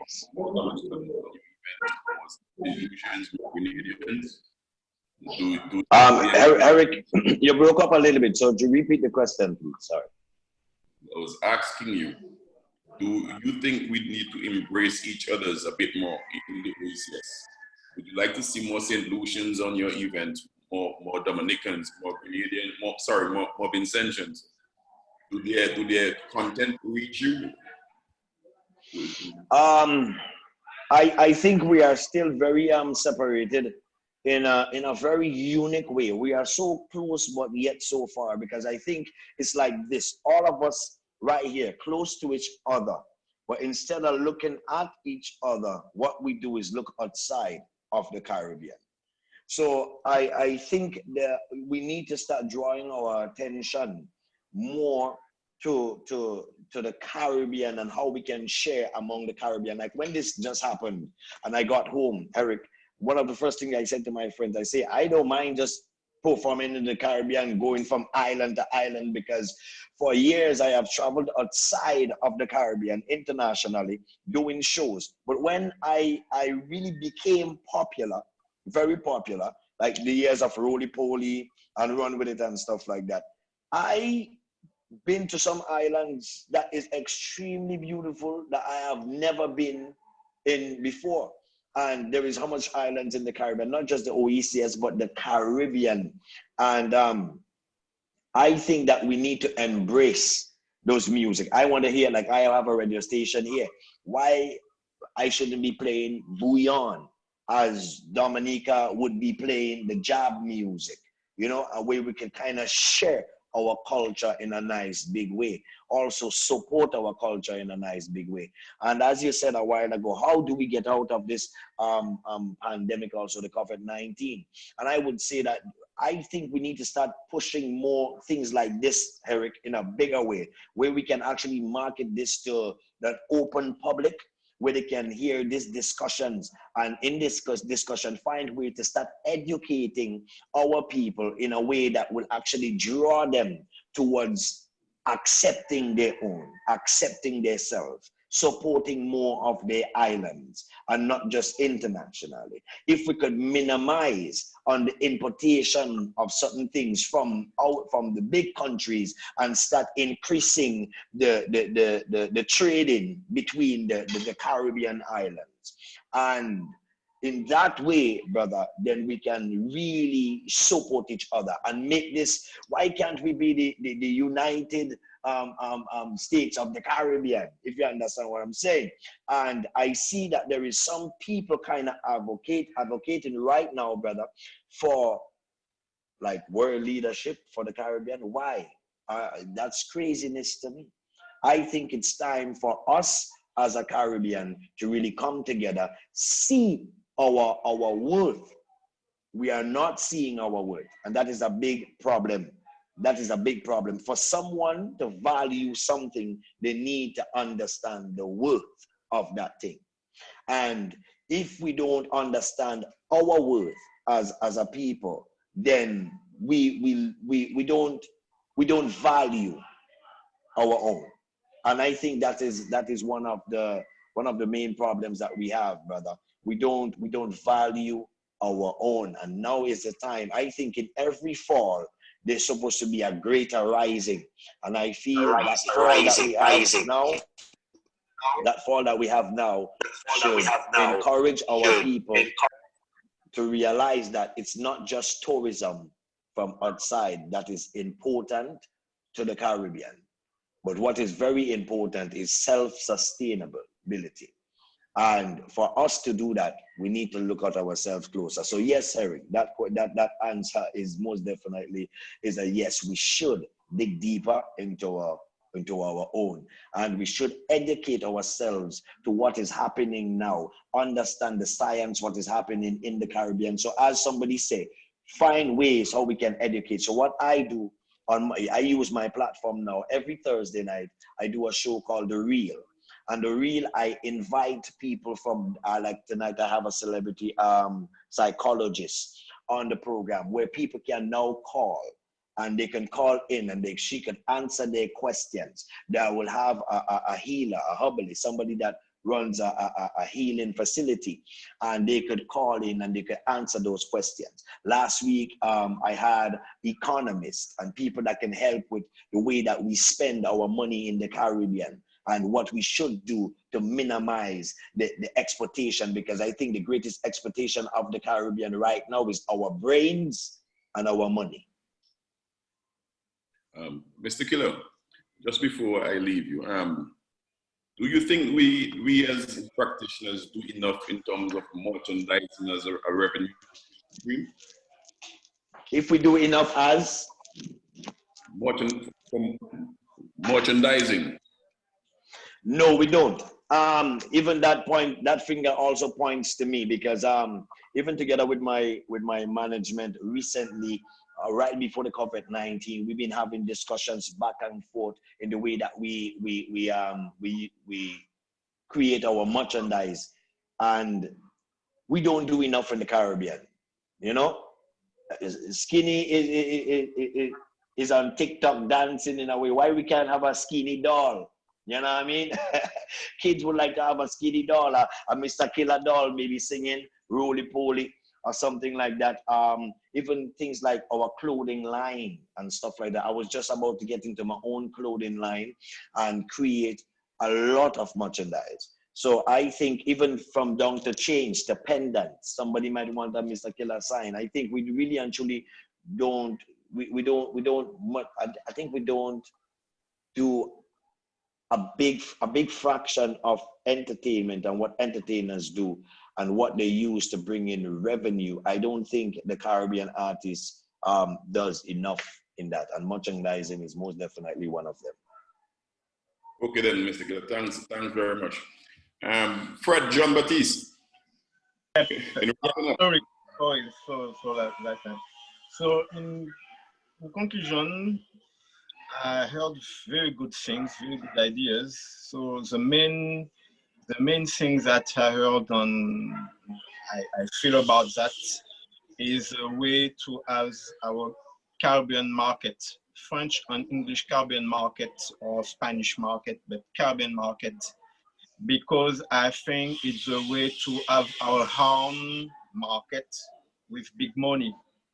And we can't, because each countries, each market is very, very, very close, very little. So I think if we have to work to win money, we have to work on our own market, on our Caribbean market, with all musics, that's soca music, bouillon, R&B, reggae music, jazz music, and zouk music too, and traditional music from Guadeloupe, Martinique, Haiti, etc. But I think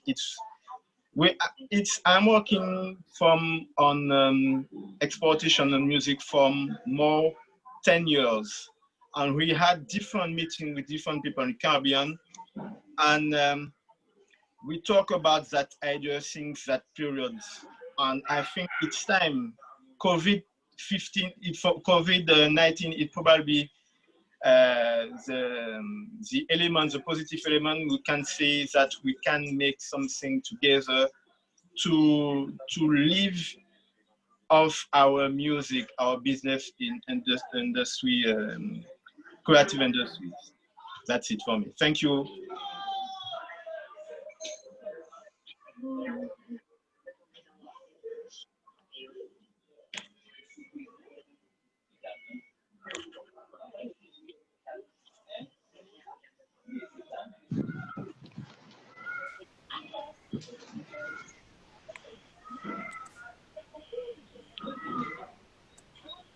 Carla, go ahead, you have the floor.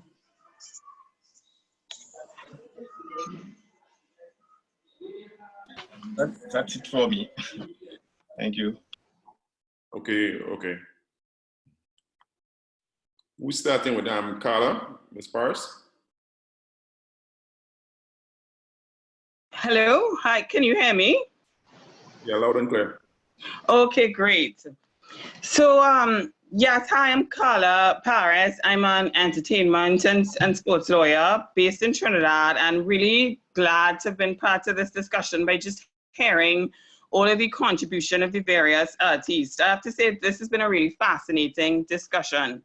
And I really want to endorse a lot of what the artists have been saying in terms of, you know, coming together as a region, understanding your worth, and having your fans understand your worth. And I think the point that I want to make at this juncture is that one of the things that I think would help not just your fans, but the various entities that you all have been speaking about. So the tourism boards, the ministries of trades, the corporate sector, to understand your worth as entertainers and see you all as business people, is to make sure that you understand the worth of your intellectual property. Meaning, I've been hearing a lot of people talk about this is the time now to enter into a publishing deal, an endorsement deal, a branding deal. But these opportunities become hard for corporate entities to enter into with you all if there's no paperwork that is signed. So many times when I enter into discussions with brands here in Trinidad or even regionally or internationally, they're interested in entering into a deal with an artist. Let's say it's a synchronization deal for music to film, music to video, but then nobody knows who owns what. And it turns off the third party company when there are no production deals, when there are no production contracts, when there's no understanding of master ownership. Same thing with branding. I think this downtime could be used to do things like register your artist names as trademarks.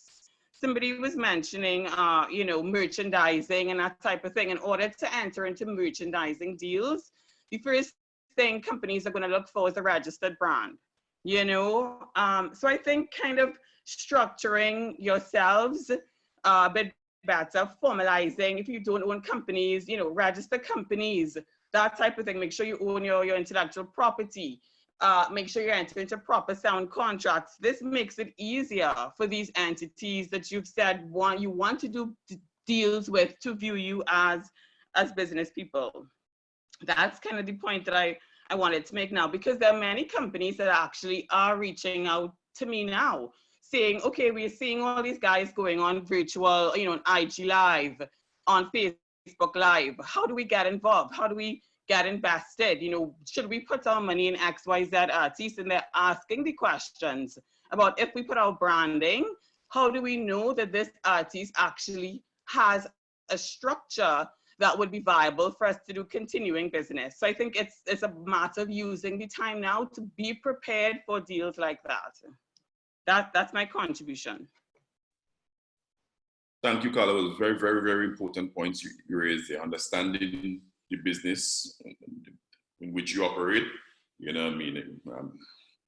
understand how to register your work and then the exploitation of your intellectual property. Thank you very much, Carla. The next person we would like is Yvonne Agard. Sobers. Yvonne hand was up early on. Yvonne. Okay. No, I just thank you very much, Sobers, and thank you for the invitation. Francis Aron. And hello. Go ahead, Yvonne. Yeah, and I'm just saying this is a very, very great initiative on the part of the OECS CBU. The discussion so far has been very enriching and very encouraging. And I'm happy that COVID has created an opportunity where our artists, performers, songwriters can now look inward to each other to be able to promote the brand in the Caribbean. And it brought me to the time when we did this training program in St. Lucia, the business of music. Dada was there and Carla was one of the facilitators. And you remember that, Sobers. And I thought that had provided a really good platform for our musicians and to move from. But I guess it didn't happen in the way that we had envisaged.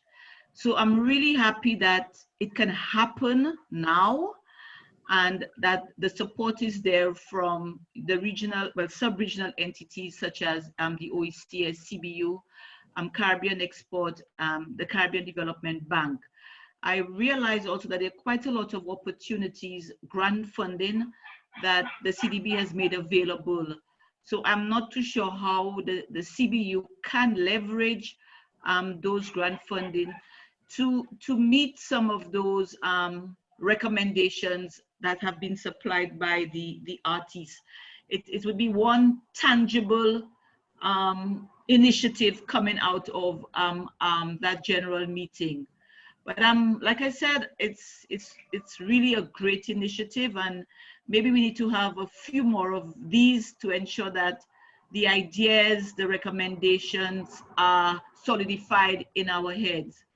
One takeaway for me is, I think it's one of the artists who brought up the issue of sensitization of the public in terms of, in this post-COVID period, how do we support our artists? Instead of going on YouTube, how do we download and pay our 99 cents? And I think this is something that we should really promote, because they need to make revenue, they need to have an income. We are the listening public, and I think we should have the responsibility to pay for the music. So I think this is something that we can take on in terms of promoting the artists, their value, their worth, and their importance to the whole cultural and economic landscape of the region. Thank you very much. Thank you, Yvonne. Eric, we have Alison Francis from Caribbean Export. So, Darren. Pleasant good afternoon, and thank you very much for this opportunity. And like Yvonne, I want to commend the OECS CBU for the undertaking this webinar series. I think it has been very interesting, very informative, and I got a lot of ideas and from the presenters that went. I also like to know that some of the things that we have discussed are initiatives that Caribbean Export would like to also undertake with the music sector. I know some of the presenters have been part of our capacity building, looking at the business of music, and this will continue to be of benefit, because at this moment, when, as I heard in some of the discussions, when you cannot look so much at the live, there are things that you can do in the interim that I think we need to continue to look at, or writing. So look at more writing and facilitating the development. So it's not so much only focusing on production for festivals, but now I think we should open to be able to produce throughout. But so looking at, like music writing and music writing workshops are things we could undertake. And then Mr. Keller made a very important point about the publishing. This is a very, I think is a critical point that we need to focus on more, where additional revenues and, streams can come from, the publishing. So I think these are some good ideas have come forward, and we need to continue to look at it and see how best we can harness. So from Caribbean Export standpoint, I've gotten a lot of information, and as we continue and we share with our coalitions examples such as Yvonne, and yes, we work closely together with SOBERS and the CBU, we see how best we can facilitate some of these initiatives or the requests made by the sector, because we realize the importance of the sector. One of the areas, that when you talk about the live performances, and that, okay, you may not be able to do as much with the live performances right now, but there are other streams you can have outside of live performances, as I think Mr. Killer was mentioning. The live performance is not only about the revenue that you get there, but what it can be used otherwise for, where other entities may utilize it for their promotion. Also, it gives others opportunity. Look at a live performance where you could have it like a showcase and engage with business to business for new ventures, new festivals, and new arenas that you may not have gotten into before, you may not have been able to leverage before. So you utilize these showcases to be able to get more businesses. So looking at the performances, not just about the revenue that you would have gotten otherwise, but undertaking performances so that festivals or events or persons that you may not have been able to engage with before will see, who know about you, yes, may now have a chance to really look at you and be able to say, yeah, I want to contract you, I want you to be part of my festival, I want you to be part of my event. And probably as the world is changing, it may give you also an opportunity to have more online engagements, and the revenue stream from such live performances in your living room may start to increase, because that is the best way that can be done right now, because entertainment, people like entertainment. Entertainment is crucial. So I think that a lot went on, and there's a lot we can build on. And we need to focus a lot more on the positives, and as I say, take advantage of the opportunity we have in sort of, for lack of a better word right now, the downtime, because it is downtime to one side, but it can mean upstream in another way in terms of refocusing in what we do and how we approach the sector. And it comes back to understanding the business of the music and how we go by, and the business of the music, understanding different aspects of the value chain and where we focus on now, and to make the maximum use of the time that we have. And that being said, I think looking at our writing, and yes, online performances or publishing, etc., can make a big difference for the sector at this stage. So thanks a lot for that, and I look forward to some concrete recommendations and further discussions with the CBU and see how Caribbean Export as a development agency can continue to help the sector to develop. Eric, we have one more question and then we wrap up. Olayinka wants to come and a solution. Thank you. Thank you so much, Sobers. It's really just a comment. I just wanted to let the artists know, and also I guess the OECS and Caribbean Export, that there are opportunities immediately for artists to perform virtually in Africa. So for example, I know of a Jamaican artist named Conscience, who you may know, was actually hired by the Kenyan government to perform on TV in Kenya. This happened probably about 2 weeks ago. So it's, just like everyone said, I'm all for looking at our own markets and making sure that we can support ourselves. But in terms of immediate opportunities, these are things that are happening now. These are collaborations, cross-country, cross-border collaborations that are happening right now. So I would encourage organizations like the OECS and maybe the artists themselves and also Caribbean Export.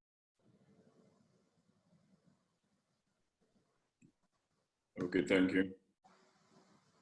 Sobers, you said you had one more question?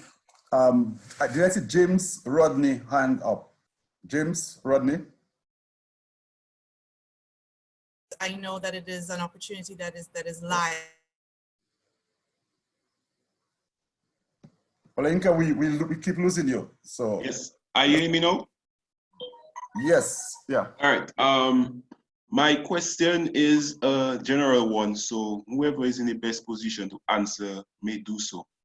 The question that I want to present this evening is, coming from this discussion here, is there any plan where we could, the people at the top would be putting together a proposal stemming from the discussion that we're having here this evening that can possibly be presented to the heads around the Caribbean?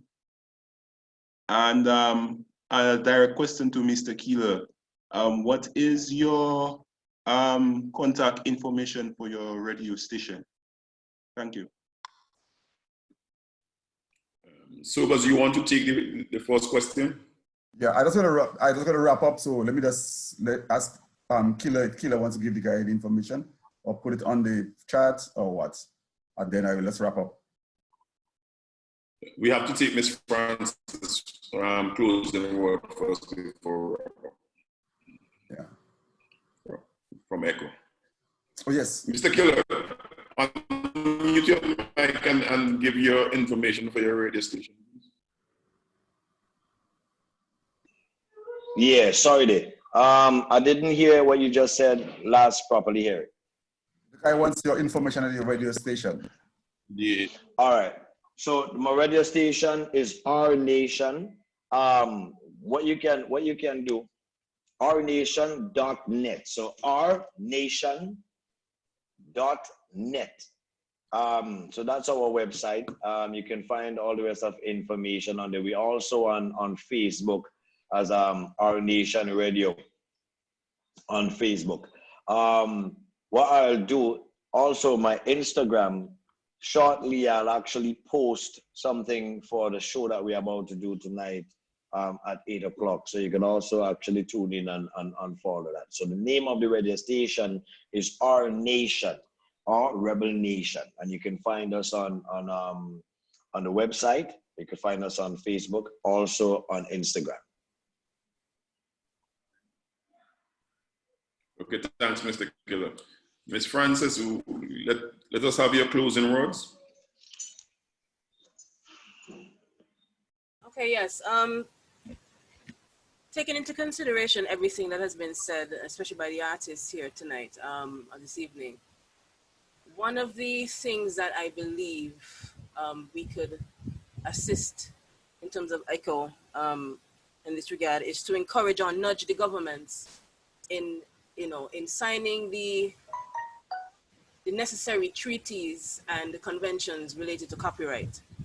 Now, some of the islands, we have a specific track record. Like, for example, the Berne Convention which is the protection of literary and artistic work. We have Antigua and all of the islands actually, Antigua, Dominica, Grenada, St. Kitts, St. Lucia, and St. Vincent, they have signed on to these agreements, but these conventions. But the thing about it is that some of the other islands, they have only signed on to some of these treaties or conventions. So the TRIPS agreement, for example, deals with trademarks and you know, industrial design, exactly, for example, and patents. Now with the industrial designs and trademarks, this is where the artists would actually be able to concentrate on their branding. As Carlo Paris was speaking about earlier, trademarking your brand, making your name a brand is important. But the thing about it is that we have limited protection, or we would say we have a limited way of being able to impact the world if these governments don't have these conventions and treaties in place or signed on to them, so that we can protect our creatives. With that being said, collective management organizations such as ECHO, it is important for us to be able to license so that our creatives can have, our artists can have, and songwriters and publishers can have an additional means of income. This income can also be able, would be able to provide revenue for other creatives in the industry. For example, graphic designers, who would be the ones who would be able to create the brand for an artist. The web developers who would be able to create the website for the artist, for example.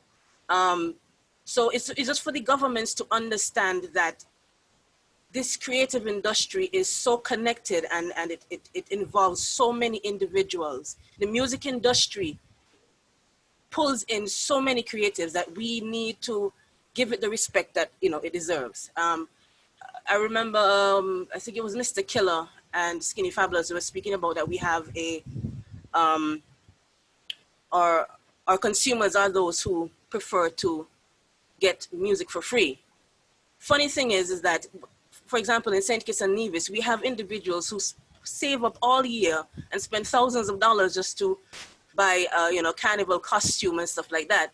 Now, if we can develop the type of mentality by the consumers that if an artist has a schedule to release, for example, an album every year, say every 6 months, we could actually create a kind of hype where the artist could use their fan base to invest in their album, invest in their singles and stuff like that. Even with these online or these virtual concerts that we're having as well, it's an opportunity for the artists to, you know, advertise their brands, advertise their new songs, advertise collaborations. And with that said, right now you find that the artists are being asked to perform for free. I think Killer mentioned earlier that he turned on a couple of gigs and then he took one on. But if we can now realize that there's a need to pay a license to perform, even virtually, you would see that we'll be able to stretch the money across in terms of royalty distribution to our artists. And again, it would expand to the other individuals in the creative industry. So I think that is a solution that we can look into. And I think that with that said, we definitely need more collaboration, not just with the artists per se, but with all the creatives, the dancers, you know, the persons who do choreography and stuff like that. We can have that type of collaboration and that type of network throughout the OECS or the Caribbean if we actually have the support backing us to push this forward.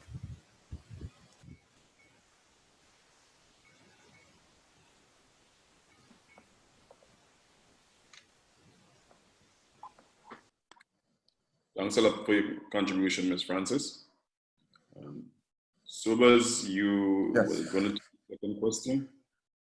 Okay, so yes, so Mr. Moderator, first of all, let me just thank you for being able this afternoon to take us through this first one. I think it is a little bit of a learning curve for us, being able to do this one. So we really want to thank you, first of all. We want to thank all the panelists who've given up the time to be here with us this afternoon, contributing so tremendously to this discussion. Of course, to the over 60 plus participants who responded to the call for being engaged in this conversation. We really want to thank all of you. And those of you who have stayed on, really thank you for being with us and for being part of such a stimulating conversation. Like most people have said this afternoon, I think this definitely is a step forward for us in this sector, in this subsector.